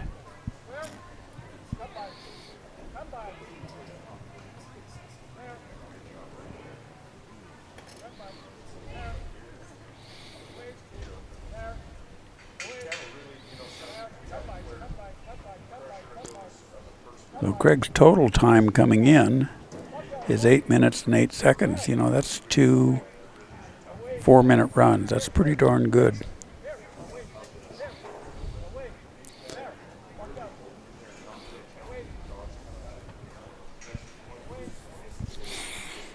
See, this would be easy if that red one was up with the black one. So now it's kind of a decision. He had to kind of push on that red one.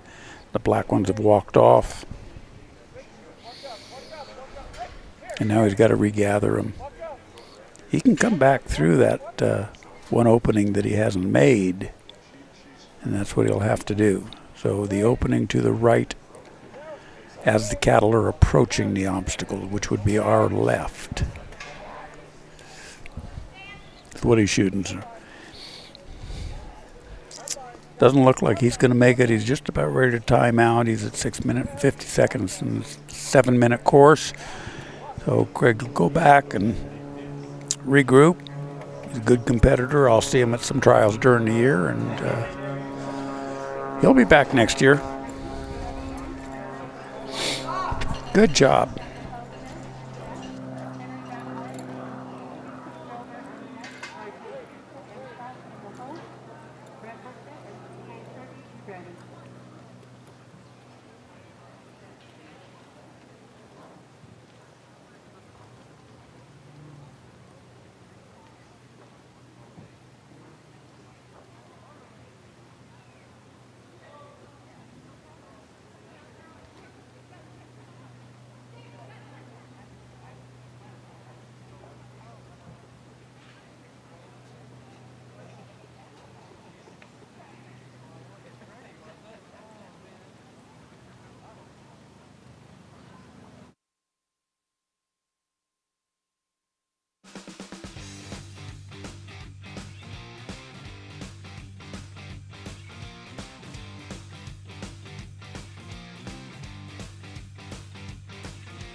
Okay, we're back with you with Shanda Helsted and Beth Looks like she from has Somerville, combined Oregon. 14:36. That is And for she's her sending her record. dog Beth on the away.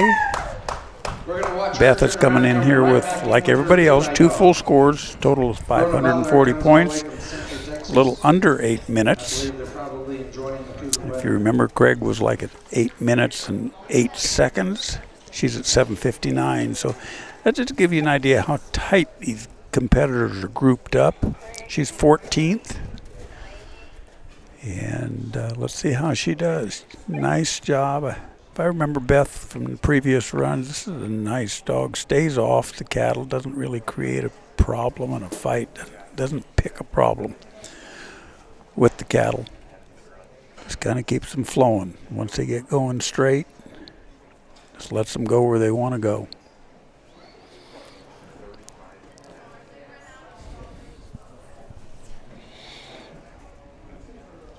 Good job.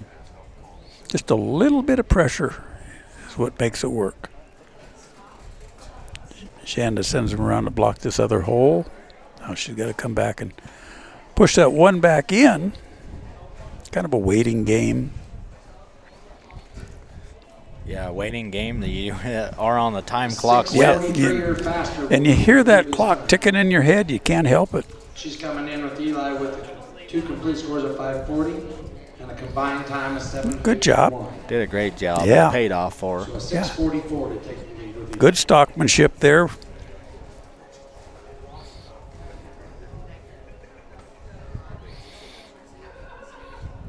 The long walk over to obstacle number 3, and you know this has been a tough one because it's not where the cattle want to be.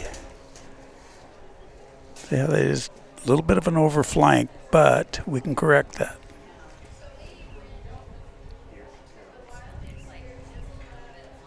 Now she's got to hurry up and get this back one in, and then direct the front one. Yeah, and those front two didn't go too far once they went through it, which You got to is get back and important there. uh-oh. See that one, the last black one? Her timing was just a little bit off. Pushed him, hadn't cleared the obstacle yet. Pushed him back inside the obstacle. So now she's got to start that all over again. Now she can reset at this point, you know, if this is another view we've been lucky enough to have today with multiple camera angles, and you can kind of see what it's dealing with. A little more close-up gives you a little better idea of what you're actually looking at. Yeah, and hopefully Beth can get them over there, and she's going to take the long way around, which worked. Okay, so now she's clear. Beth wants to be kind of in the hole the cattle need to go into.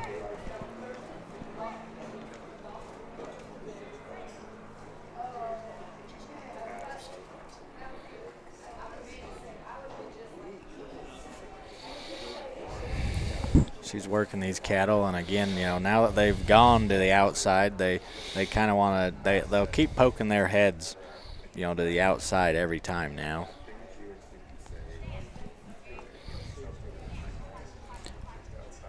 Got to have him take a couple steps forward. We got to watch this black one. He doesn't. Here we go. Do exactly what would. That's what we were talking about. Yeah.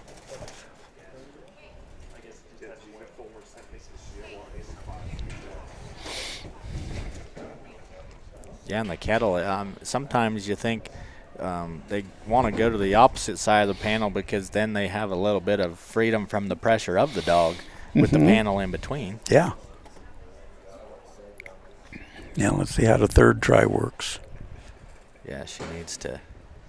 She's got the problem child of the black one through first this time, so hopefully. Now we got to watch the second one. There she goes. Brought him back in just enough to push that one out. Hopefully Beth can just keep that one. Come on now. Beth didn't want to flank hard enough to keep her where we needed her to be, so. We'll keep working at it. You know, there's nowhere to go but up. She just keep working, try different things, try different positions, learn a little bit from each one of our mistakes. Different timing, different distances of the flank, maybe. You know, those little inches. Again, the majority black one just wants to hang out in the hole. Now, Hurry. again, just skirted around the outside. Mm-hmm.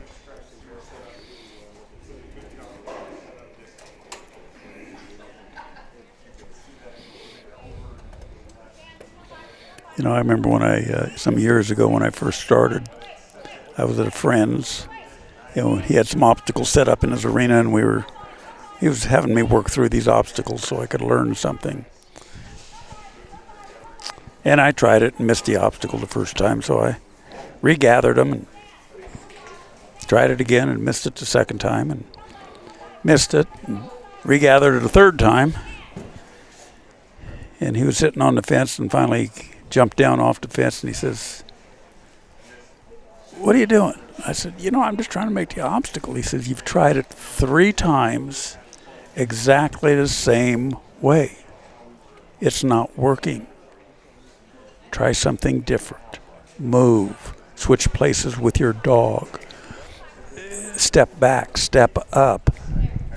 Don't keep doing the same thing and making the same mistake." Over and over. That was a learning process for me, you know. I mean, I thought, yeah, that made a lot of sense. At that point in time, I couldn't think of any other way to do that obstacle.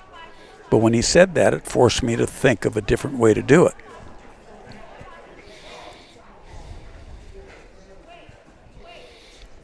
And by golly, it worked. Yeah. And while you were just saying that, something finally worked for Beth and Shanda, and they were able to get They them got through. it done, yeah.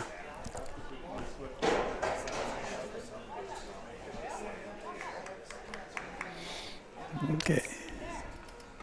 This is tough when you have your cattle spread out like this, and you have one that just went through, and the other 2 are now wanting to gather up with that other one. Especially when the fastest point from A to B is going to be not through the obstacle. Mm-hmm. Do you want to play the walk Yeah. right now? Yeah, so looks like we timed out. We're going to do a walkthrough. We're getting down to the top 13 teams. Yep, this is going to show you what the course is. So take a look. This is a fun little video that they made up. All right, this is the novice final round. They're going to call for the cattle. Cattle come into the fetch and go to the right of your screen. They'll then come down into number 2. And they got to come in right where the horses are and turn and come right back up. Over to number 3, and the handler is behind the green sign all the time. They come out there and go back in there in that order. They'll then drive the cattle down to the other end of the arena. That's cool, looking at those silhouettes go. And bring them back through number 4. Now the handler's free to move anywhere they want. They're going to load the cattle. They're going to sort 1, 2, 3 in that order. Then they're going to go and open up the gate and exhaust cattle. That'll stop their time. Full points of 270.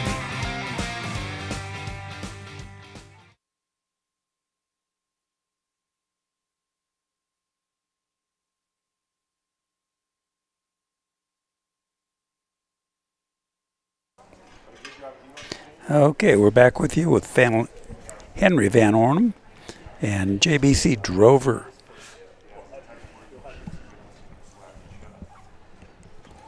Yeah, so hopefully that walkthrough made a little bit of sense to the course we're talking through. They've done that the last couple of years on horseback with the kids and stuff. It's a fun little thing to watch. Yeah.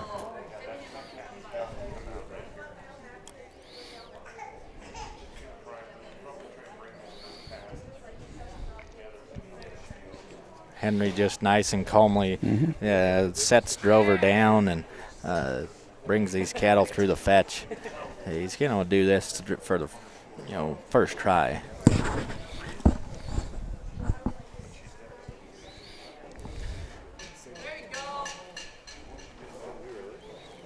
Henry's done a really good job, spends a lot of time with his dogs.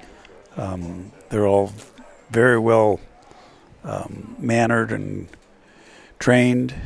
They work extremely well, take his commands in most cases quickly, and get the job done.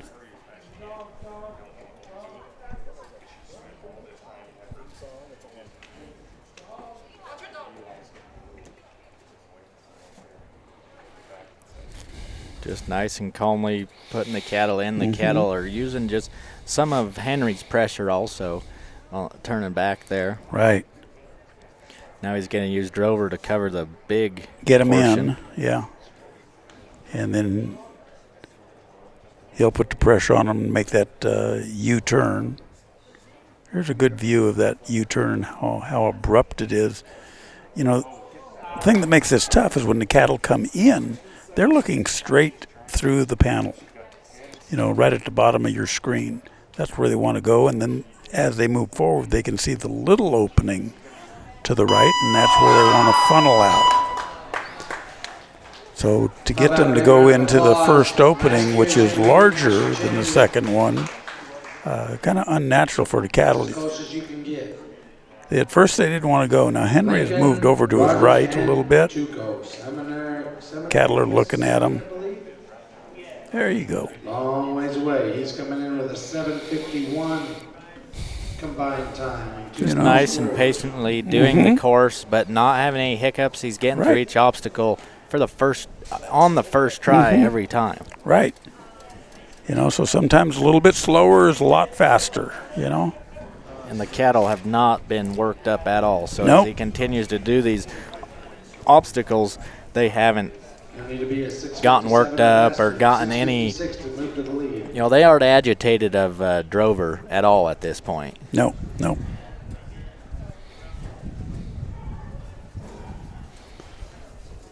You know, Henry's got to bring them back and retry.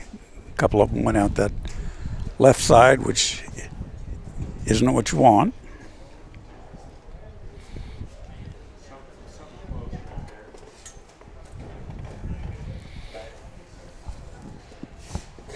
You know, Henry's dogs work off and use their eye and just their presence to turn these cattle. But I'll tell you what, they're tough dogs. When he tells them to get in and get things moving, they'll get in and get things moving. Yeah, they listen very well. All of his dogs that I've seen him work this weekend.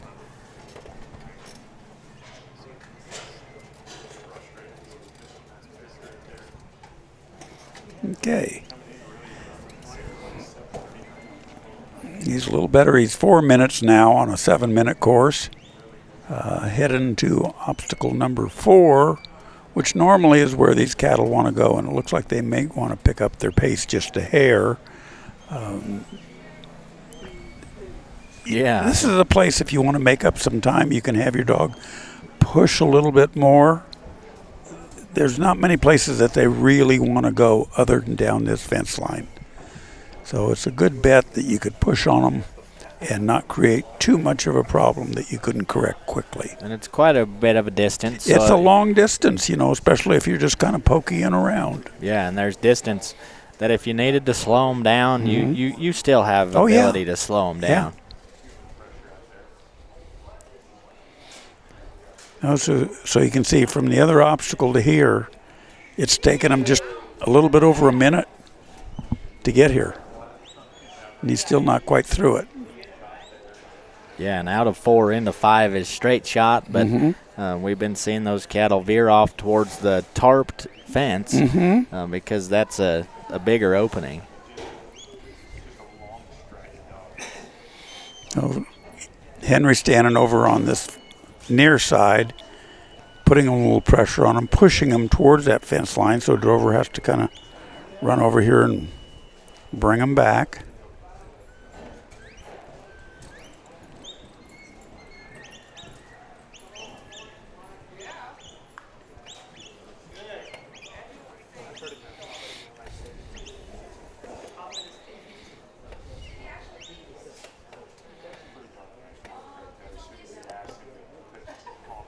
There, on the cattle's left side, the way they've got the obstacle set up, there's really nothing stopping those cattle from going towards the fence, the way the panel is set up. So the dog has to. And Henry There you go. You know, now one thing, there you go, Henry. Get him out of there. Now hustle up, boy. Quick walk for a big boy. He's getting there as fast as he possibly can. Drover flanked those cattle on his own, so He has them gathered up right there. You know, if you notice when Henry stepped through to make the cut, he steps through very quietly and he turns his back to the cattle. So we don't think about it until we start learning these things.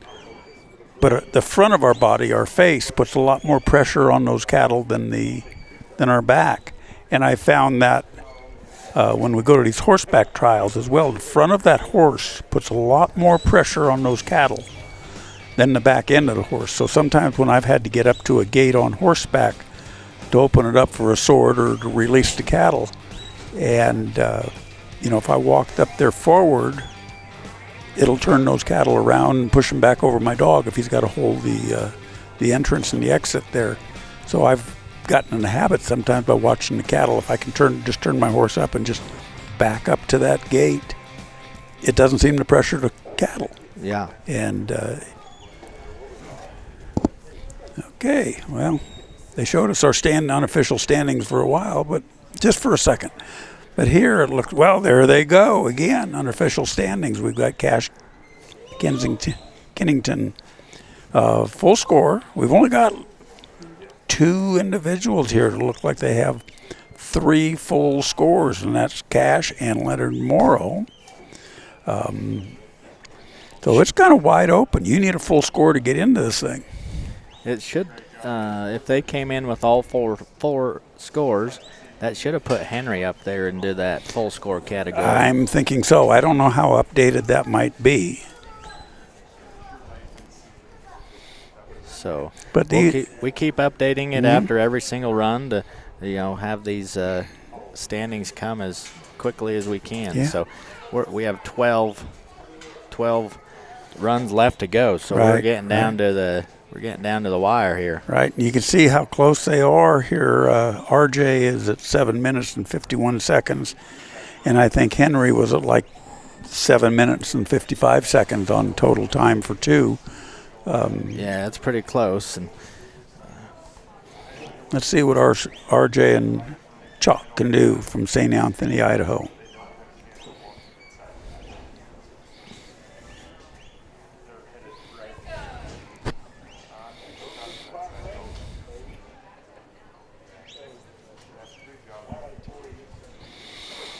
Yeah, and they kind of blew past the first the fetch. We gathering them back up. You can see now just a different style of dog.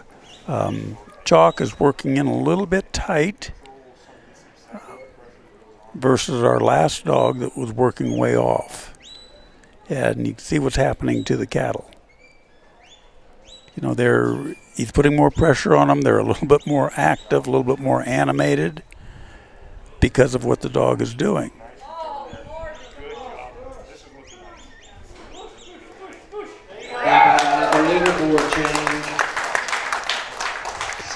Now he's got him. He's out of the first obstacle. Going on to number 2. Let's see how he works this one.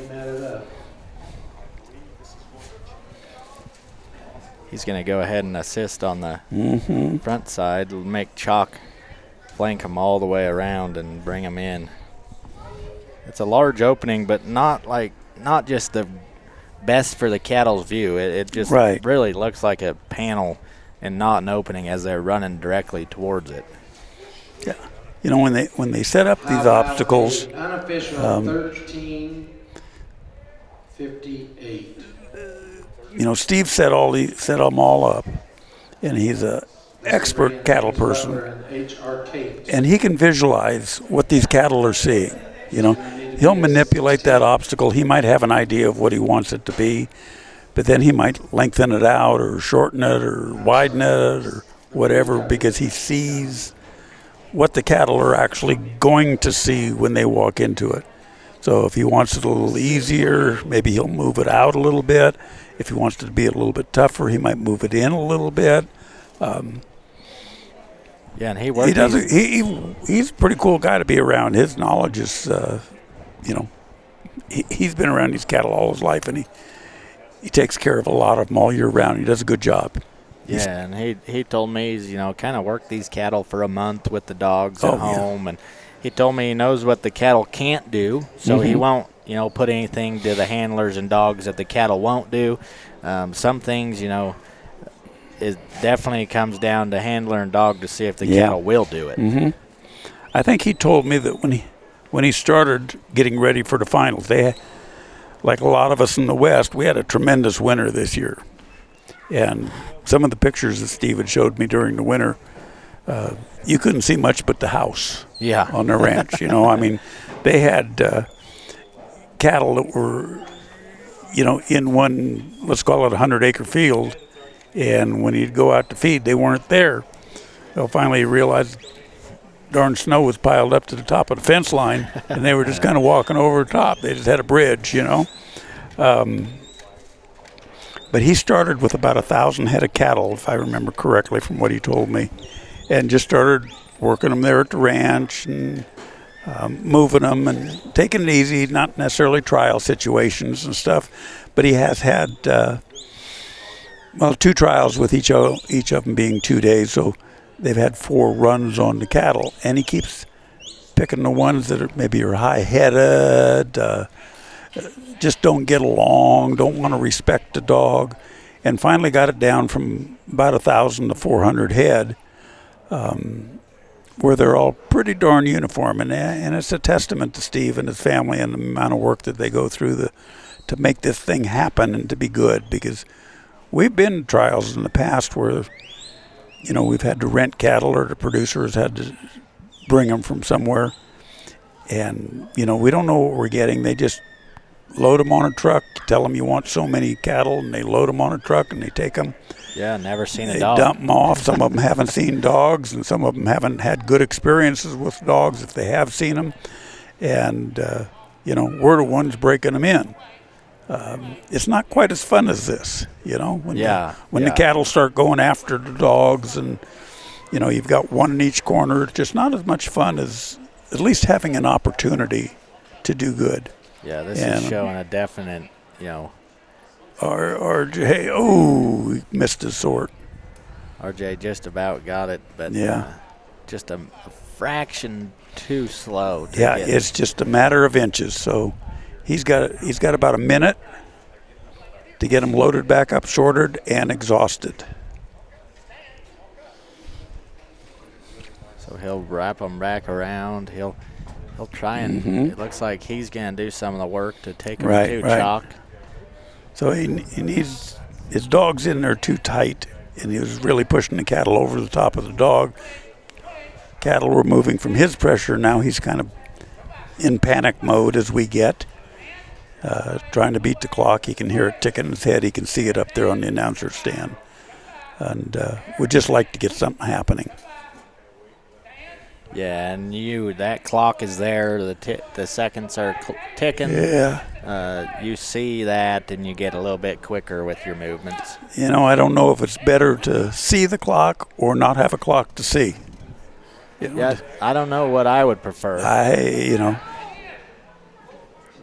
So he's timed out, and he and Chalk are going to go home, work on the ranch a little bit, and prepare for his next trial. And he'll be set to come back here next year, I'm sure.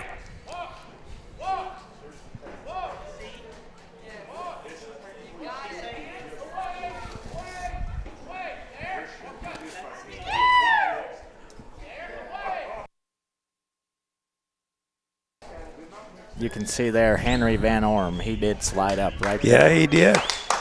Right in there to second place. Knocked Richard or Leonard down to third. Reb down to fourth, and Trevor down to fifth. So those are your top 5. We've got less than a second, or a little bit more than a second, or a minute.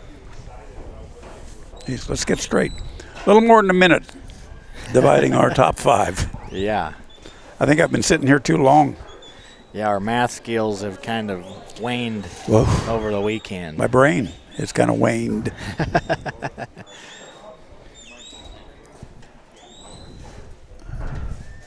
Yeah, and we're probably down to about 10 runs. I think, 10 or 11. Things are getting tight. competition's heating up. Definitely grateful for Yeah. all the sponsors, the help, the stock setters, to be here this weekend. Looks like we got Reb back in. Reb, and I think if I remember right, what was he sitting? He was 4th with Jane, and now he's running his other dog Kirby. So he's had a pretty good finals to make it into the short go with 2 of his dogs. That's awful good. That's a big accomplishment. It's incredible. He's going to definitely try a little harder, I imagine, to get a full score on this go around. Yeah, he kind of timed out with Jane.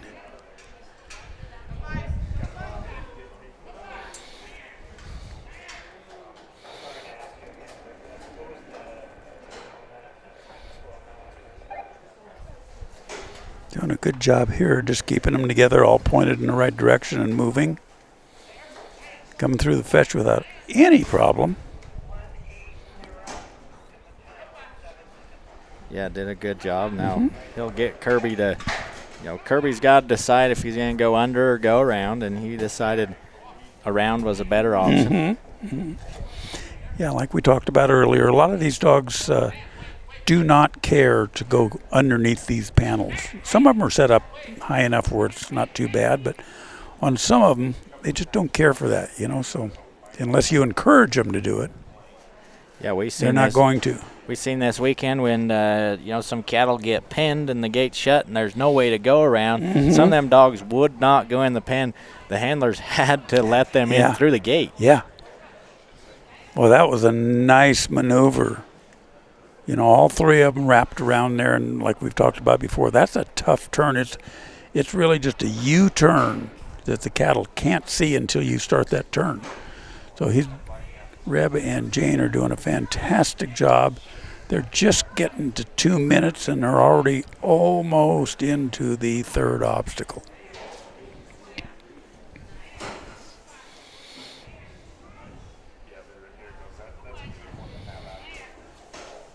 Look at how nice these cattle are walking.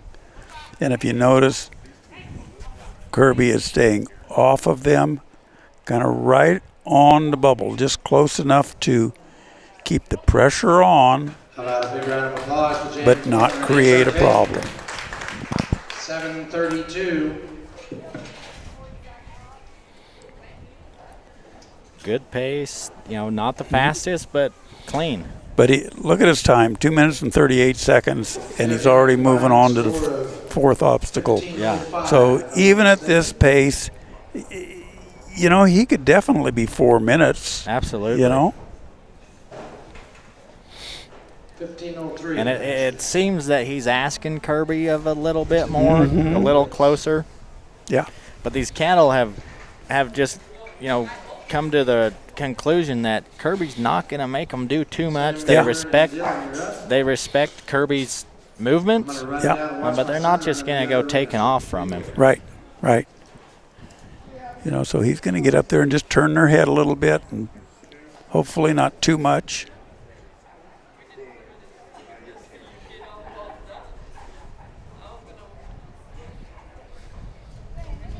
And this is great. The cattle industry, emphasizes stress-free handling. Low stress, yeah. Slow and easy, not a lot of noise. That's exactly what this run is. Right. Reb hasn't had to get after the dog, quiet the whole time.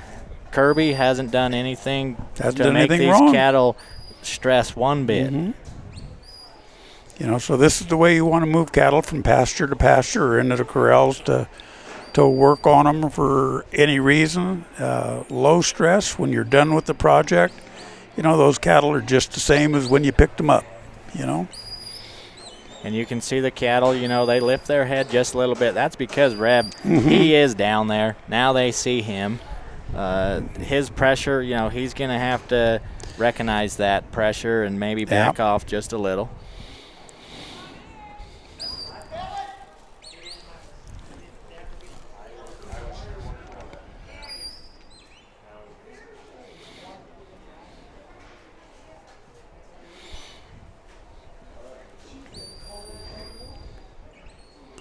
This is the waiting game, and boy, that was a nice heel bite. Just enough to get him going. Oh, come on, get him back there, Kirby. Come on. He's okay. That baldy face, he's out, but he's all right. All we got to do is turn him around. Reb's going to come up and influence just a little bit. Hope the cattle don't see him and freak out too much and go to the far side where that tarp is. You know, the good thing is the cow that got out is standing at the exhaust gate, which is going to draw that one down there. Oh, come on. There was no reason for that. And he should be able, if he can, he can clean it up, and then they're going to combine. Yeah, now they've mixed.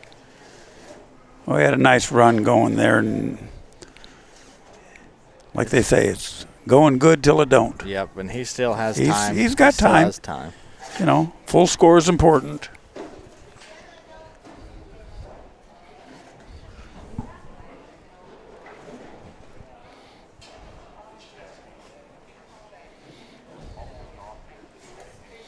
This gives you a good view here of how that panel on the right is just at a right angle to the other ones. It's not a funnel, so the cattle can just skirt around it if they choose to. Kirby asking just a little bit more out of these cattle now. You know, the dogs feel the pressure just like we do. You know, he knows what he's supposed to do. He knows where they need to go now. You know, we've already put him in there twice. And, you know, he knows he needs to work at getting him in, and he's doing a fantastic job. Yeah, and Reb's over here, you know, on the far right. You know, he's going to back up. The cattle don't like him there. The pressure of him is making the cattle just ball up right there by the number 5.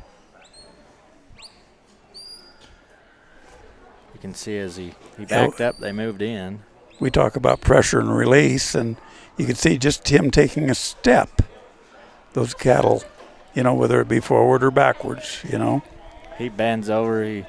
He noticed, man, he lost time. Yeah. Yeah, let's go home and regroup. Yeah, let's do it. Okay, we're going to show you what the course is one more time. I really like this video, so enjoy it. All right, this is the novice final round. They're going to call for the cattle. Cattle come into the fetch and go to the right of your screen. They'll then come down into number 2. They got to come in right where the horses are and turn and come right back up. Over to number 3, and the handler is behind the green sign all the time. They come out there and go back in there in that order. They'll then drive the cattle down to the other end of the arena. That's cool. Look at those silhouettes go. And bring them back through number 4. Now the handler's free to move anywhere they want.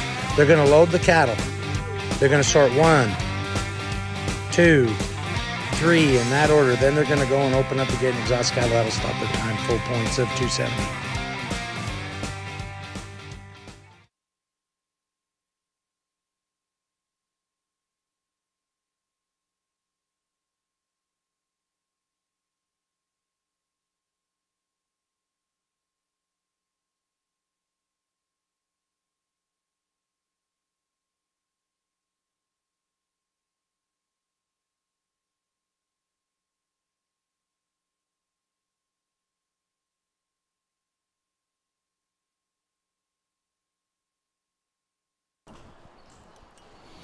Okay, we're back again with Mike Bartlett and Sis.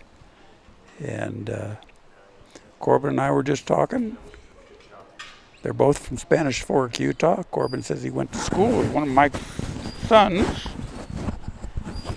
So, yeah. Now, where do you talking high school? I went to school, high school with him. You know, while we were there together, at least for a couple of years, and good. Yeah, didn't live too far away from Mike and his family. You know, Mike, I think, has moved from where I originally knew he was from. Unfortunately, some housing development there where on the feedlot he originally lived. So. Oh, okay. I know he's, I don't know him extremely well, only through the trials. He's a very personable individual. I enjoy being around him. But he's quite a hand. You know, I think it was Clyde McCourt that told me. He says he's all his life he's just been a cowboy. Yeah, he has. You know? I know him and his family, his boys, they Mike rode for the Cattlemen's Associations there to work, for the cattle that go on the mountain every summer. So Mike was a association rider for a long, long time. I believe his 2 boys are doing that now. Mike, he's kind of hung the summer mountain riding up for the association, and he's doing some other things. So, yeah, he's interesting to be around. He's, I've sat there and listened to him by the campfire several times, and he's always got some pretty good stories. He's kind of a funny guy to be around. You don't realize how funny he is until you're around him.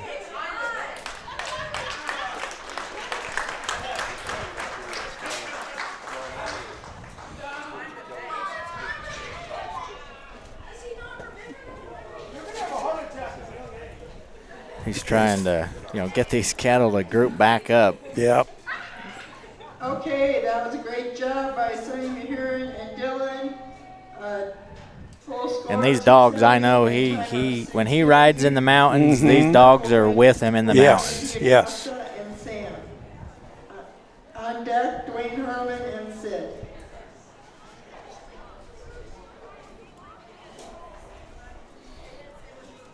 His dog seemed to me to be a good combination between your trial dog and your tough outside dog. You could see a couple pretty good bites when those cattle were challenging her. But then he stopped. They were good, clean bites. They made a bite and stopped. Didn't chase him. Didn't make him. Yeah, didn't hold on. Or didn't cause any damage at all. And the cattle probably at that point are like, okay, if Sis is going to be there, we're not going to go. We're going to do what she wants us to do. Yeah, we gained a bunch of respect for her. Looks like they're going to try and bring him in just a little slower this time. Sis at this point can work off to our right, and the cattle come out to our left. Yeah, and that one still kind of looked over there.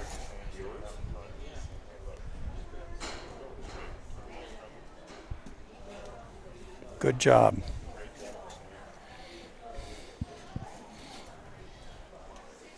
Okay, Mike is the 10th one, 10th high team out, so we're inside our top 10 right now.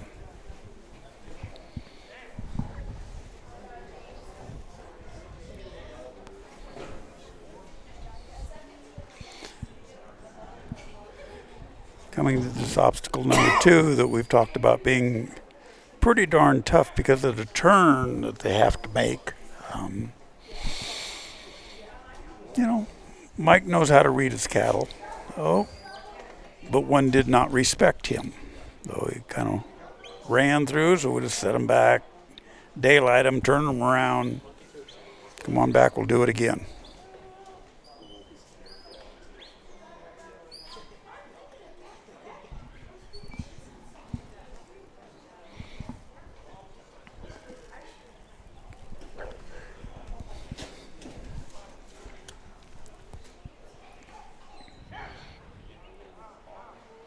Okay, Mike put a little pressure on there at the end. The contestant cannot walk inside that obstacle, so Mike is going, he can go a step farther, but that's about it. So he's got to kind of rely on his pressure. Sis, get back there.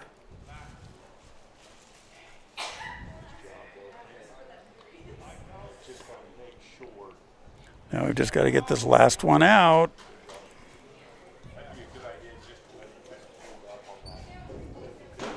Oh, darn.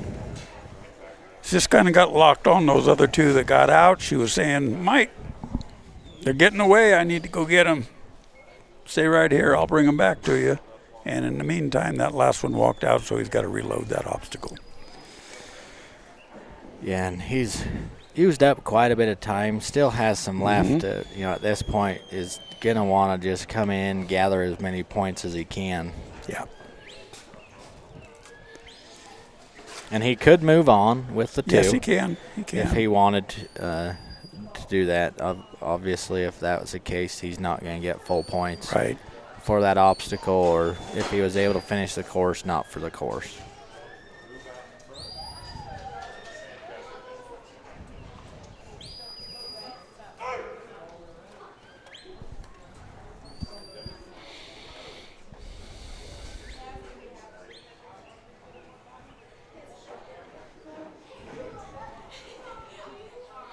Oh, it looks like he's going to bring him back to obstacle number 2 and retry that. And let's see how that Bronco face responds to that. She's kind of the lone rider right now. She doesn't want to group up. She's got a mind of her own and just doesn't really see the need to play the way we want her to. I think she just got an attitude adjustment there. Yeah, and at this point, Mike, he's not going to get that obstacle done. No. And, here's the point where you just say, I don't want my dog to get hurt. Things are getting out of hand. 3 seconds, he's going to time out. They'll go right there out the exhaust gate. Yeah. Tough day for Mike. He came in with a good 2 clean runs and good time, but, changed course and a new day just was a little bit tough. Okay, next up we're going to go to contestant number 9. We're within the top 10, and we'll see how that works out. Be back in a second.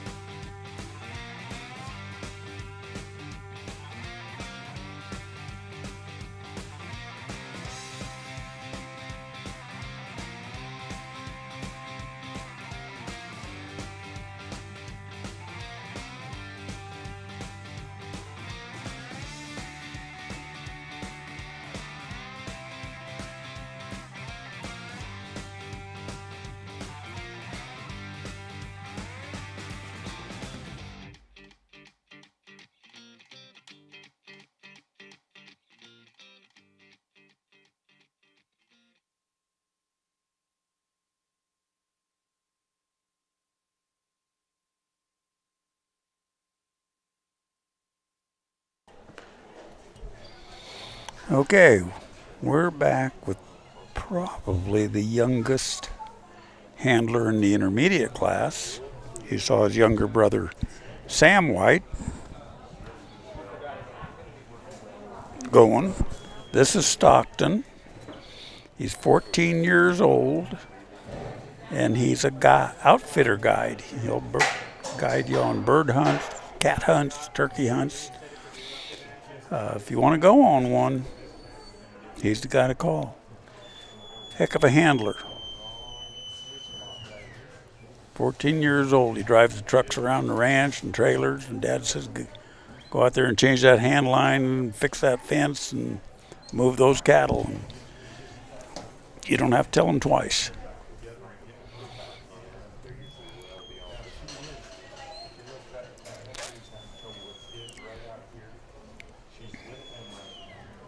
So he's going to come around and he's going to put some pressure on the cattle to make the turn. Going to let his dog Bug. I don't know where this name came from. Probably when the dog was a puppy. Somebody said he's as cute as a bug. Let's see what he does here. I like the way he moves Bug around just enough to get him through. Nice and smooth. Got to send him back and get him turned around and headed towards obstacle number 3.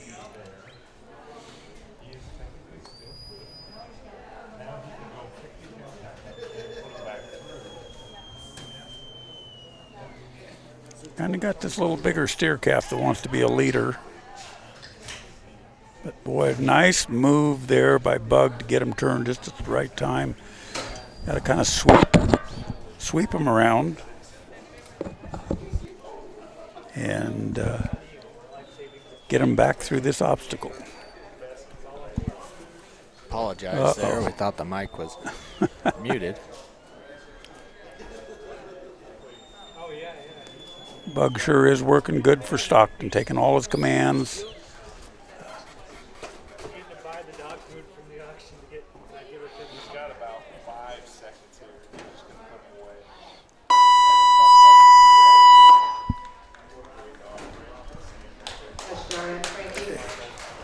Moving down to obstacle number 4, he has got himself one good run coming on here if he can keep it up. This group of cattle, they want to move. They're a little trotty, which is nice, but they slow down if Bug takes the pressure off, which he's done. They nice straighten out. Now just a nice smooth walk, maybe a little trot towards the obstacle. I'm sure Stockton's got himself positioned where he wants to be. He's going to need to back up just a hair or do what he's done. He decided to go through. Yeah. Bug gave him a good pressure. This is touchy right here. Now he needs Bug to keep the pressure There on. you are. Stockton would be better. Yep. There we go. Now there's a 14-year-old that's kicking your butt, guys. And that Bug does so good just That is a sitting nice and staying. set. He's going to bring him out with a Look at very that, good under score. 4 minutes. We haven't seen an under 4 minute one. I don't know if we saw one all day in this class. Well, that combined score just going to put him right over 11 minutes. Yeah. And that is combined going to be real competitive. Yeah, You he'll see be him 11:06. You see him throw a little fist pump in the air. He knows that he had knew a he heck was of a good. run. Yeah.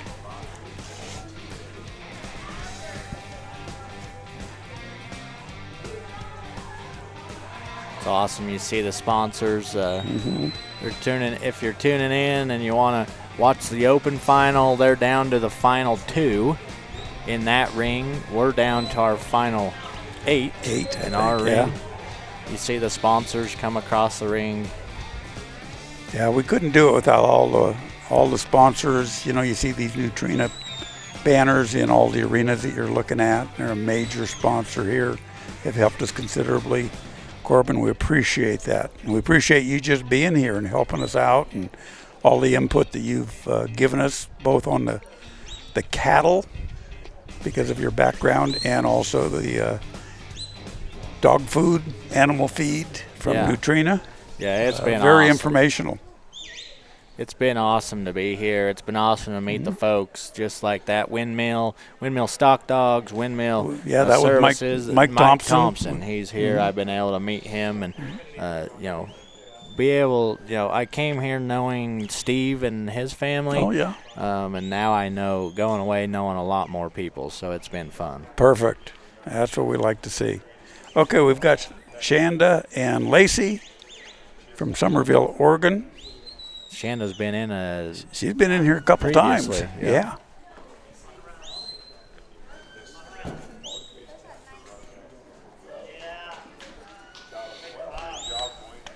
Every one of the dogs that I've seen her work all week have been just excellent. You know, she knows how to read her stock. The dogs are strong when they need to be strong and stay off when they need to stay off. They're very responsive to her commands.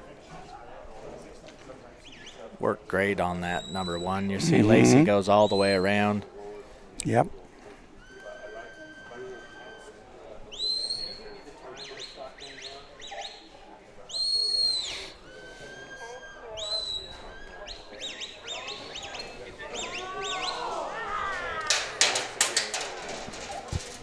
No, it looked like she missed it on the turn. Now, they have not come out.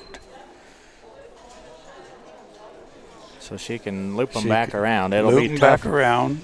Now that they should be able to see that out gate now, but there's a lot of open space. Yeah, I would have thought she might be over there a little more, but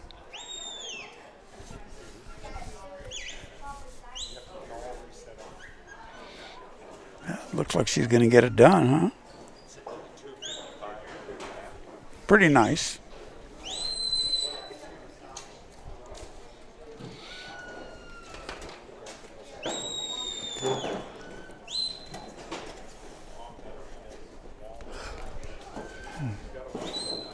Needs to bring them back around into the zigzag. And Black Cow kind of wants to go. There they are. So you can start bringing them around again to the away side.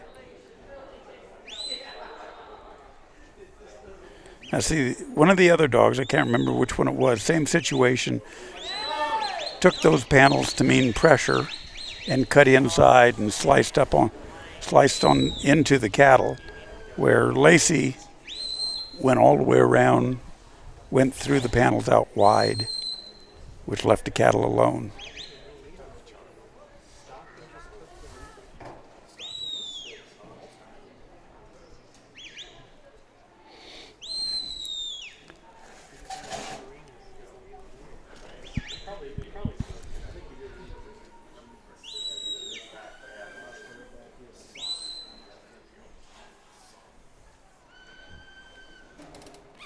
Cattle getting just a little bit quick, kind of bunch them back together.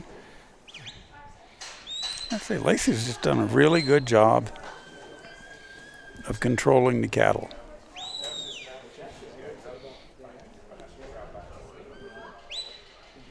Now they're coming into the sort.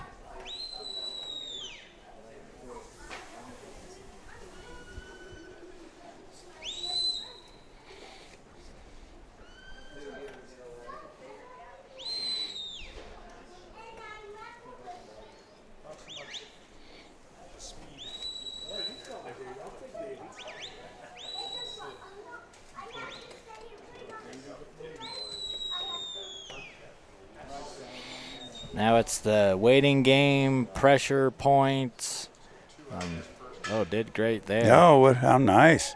Yeah, did great. Yeah, she's 4 minutes and 15 seconds. Let's see how quick she can get him out. Throws the gate open. Lacey's already behind him. There you are. Out the gate. 4:26 it looks like. So she's going to be a little bit over 12 minutes. All right, here's our unofficial results. Stockton White with that nice run and his and Bugs. He's down there with a commanding lead right now of 11:06. Cash Kennington and Riley at 14:14.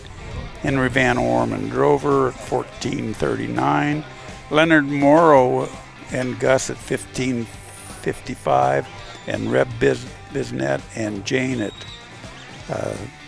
they're the first one without a full point score. I don't know how updated we are, but with that run that Shanda just had, that will definitely bump Reb down a notch. And Stockton, you can see, laid down a smoking run. Got a commanding 11s. lead right now. Yeah. You know, but now we're into our top 8, and these, you know, the times are going to get shorter here. So total time on this run, we've got the wrong name in there, it looks like. Yeah, just This looks like Travis Block and Slim, by golly. He's at same score at 5 minutes and 40 seconds, and or 540 points in 7 minutes and 38 seconds. Travis is from Lamoille, Nevada. You can hear some background noise. We got some competitors cheering everyone on. Yes, sir, Dwayne and Sid. Looked like Dwayne Hurlman had a little tussle with a cow in the sort. Yeah, good thing he's got his boots strapped on tight. He Yeah. might have rolled an ankle, but he did an excellent job. And got it done, so it's fun watching. Travis is moving on with these cattle pretty good. He's got them moving forward. He's into this, got his fetch in less than 50 seconds. I've seen Travis and Slim at numerous trials. Unofficially, Travis is from Australia. that is your new leader. Unofficially. Okay, let me see, we got 15:56. The dog that won the Open Finals last night was that dog you could hear everyone cheering on. That's Dwayne Hurleman and Sid in the Loyal Life Arena. Sid is a cool dog. Incredible dog. He pointed at 10,000, I believe, unofficially. They just said he's winning the Open cattle finals with one dog left to go. And I don't know what separates him and Brian in time. And that's in the Loyal Life Arena. That's going to wrap up here with one more run. We're down to our final 7 here in the True Arena. Yeah. So Travis has got him in this second obstacle, trying to make the turn.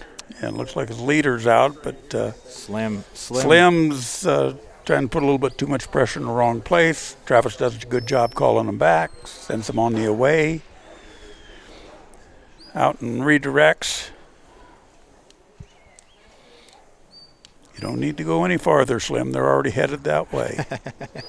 Yeah, Slim, he's a quick dog, and he makes big swooping flanks, but Travis is able to call him off quick enough that so you can see Slim go. He's a big flank, wide flank kind of a dog. So, and that could be helpful here if he's able to spin that, Bronco face heifer around and then get around again to bring him through this second hole. Yeah, it sure does keep your cattle quieter by staying off of them.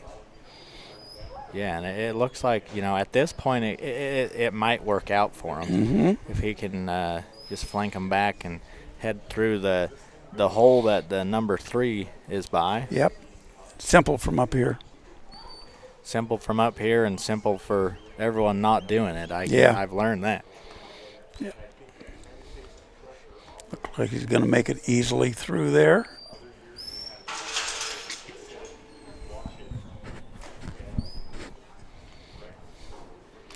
Now we're headed down past the Neutrina sign. Trot over at a trot. 4. This will pick up some time for him, so this is good. They're all staying together. Slim's going to flank over that go-by side. Very nicely done. If he could push on those back cows to get him up there like that, just what he wanted to do.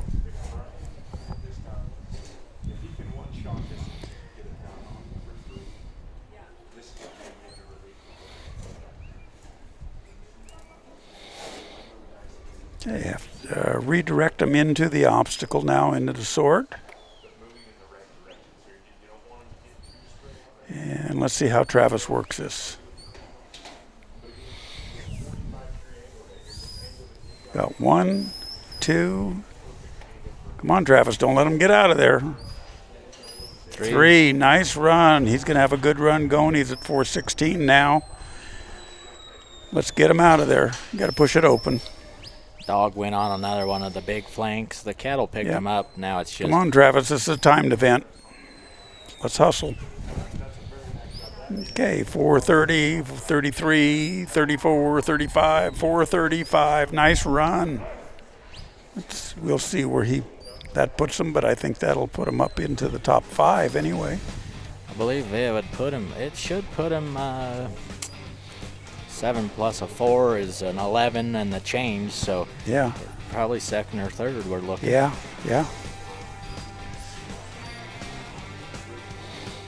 So right now our top 5 is Stockton White with a total time of 11:06, a commanding lot. Shanda coming in with a 12:04, a minute behind. Cash Kennington with a 14:14. Henry Van Orm with a 14:35, and Leonard Morrow with a 15:55. If you remember, Leonard was one of the first ones out, and he had a pretty good run, so that put him, one time I think he might have been in first or second, and everybody just keeps bumping him down because they're a little faster coming in. So we'll see where that all goes. We've still got several to run. What do we have, about another 6 to run? Yeah, I believe 6 more. Mm-hmm.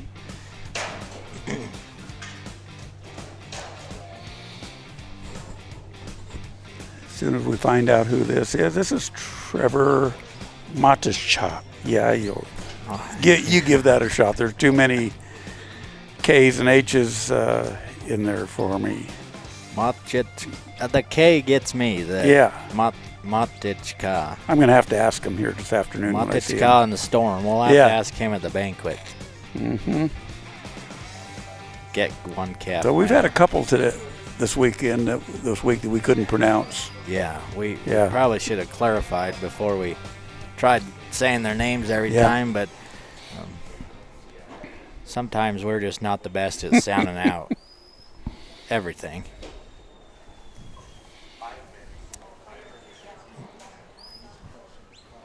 So Trevor is doing a good job of regrouping these cattle. Got them headed in the right direction. Now they're coming out. Gonna just give a little bit of a pre-warning on everyone. There's probably gonna be a roar from the crowd here in the next little bit. Got Brian Jacobs in his final obstacle in the open. I think he's the final competitor. He came in here number 1. I don't know what his time is. I have not been able to see that. And I don't know what the other times have been. I know Dwayne Hurlman right before that had a snap and run. So you heard that O instead of the big cheer. Had a little bit of an oopsie. Yep.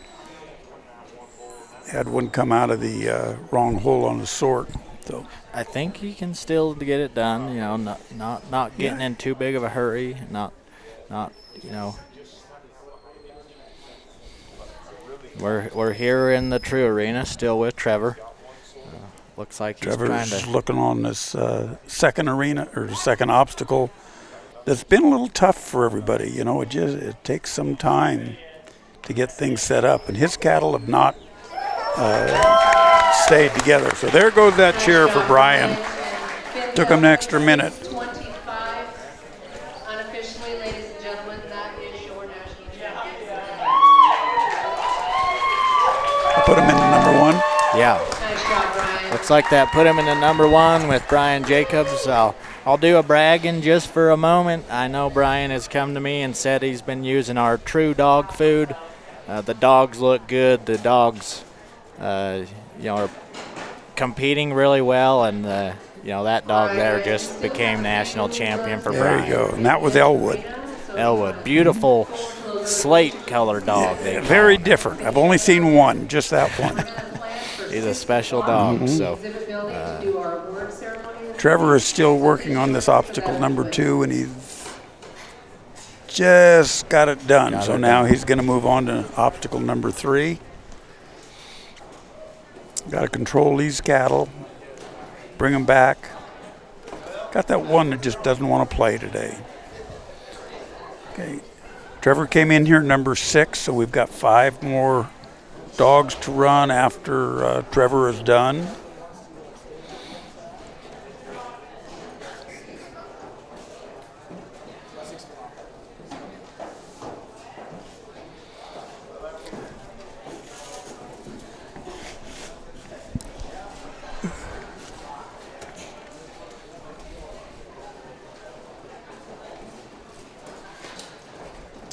Cattle just aren't grouping up the way they should.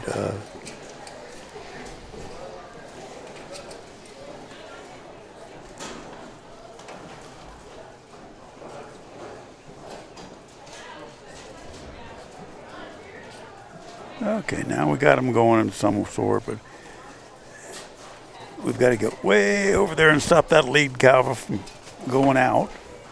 We just barely missed it, so he's got to bring that one all the way through, turn him around, taking up time. Now we can turn him around once again and take him back to the obstacle. You know, it's been a long week for the dogs. It's been a long week for all the competitors. That wears on you after a while. You got to be able to withstand all that. We've had everything from rain to actually a couple days of nice sunny, warm weather to thunderstorms and mud and, wet grass out in the field. And it's made for some excitement. Yeah, we've had a little bit of everything. It's been a fun week. We're down to our last 6, including Trevor of the finals. It's quite an accomplishment to just get to where Trevor is, I mean, he was 6th man out of about, I don't know what there was, 50 some odd dogs in this class. Yeah, every class has had about 50, 55. So yeah. probably similar here. And to float up where after 2 runs, you're 6, got a good chance to win this thing or at least place in it. That's what we're all trying to do.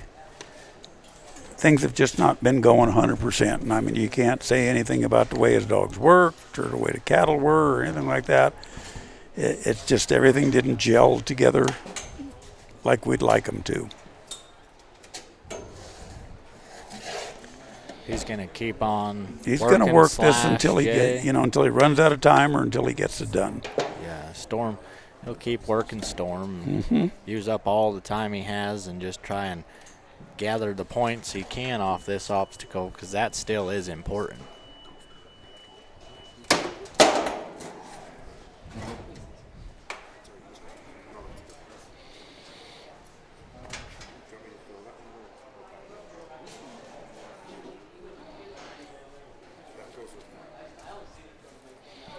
Yeah, we're just about to hear the buzzer. There it goes. And Trevor will kind of take a deep breath and wish you'd have done better and be thankful it was all over and sit down and relax and come back stronger next time. We'll talk about it next time. You want to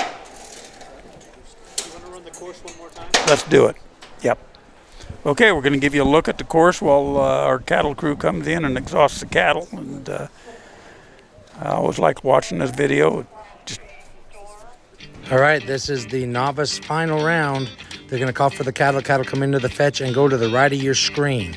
They'll then come down into number 2. And they got to come in right where the horses are and turn and come right back up. Over to number 3, and the handler is behind the green sign all the time. They come out there and go back in there in that order. They'll then drive the cattle down to the other end of the arena. That's cool looking, those silhouettes go. And bring them back through number 4. Now the handler's free to move anywhere they want. They're going to load the cattle. They're going to sort 1, 2, 3 in that order. Then they're going to go and open up the gate and exhaust cattle. That'll stop their time. Full points of 270.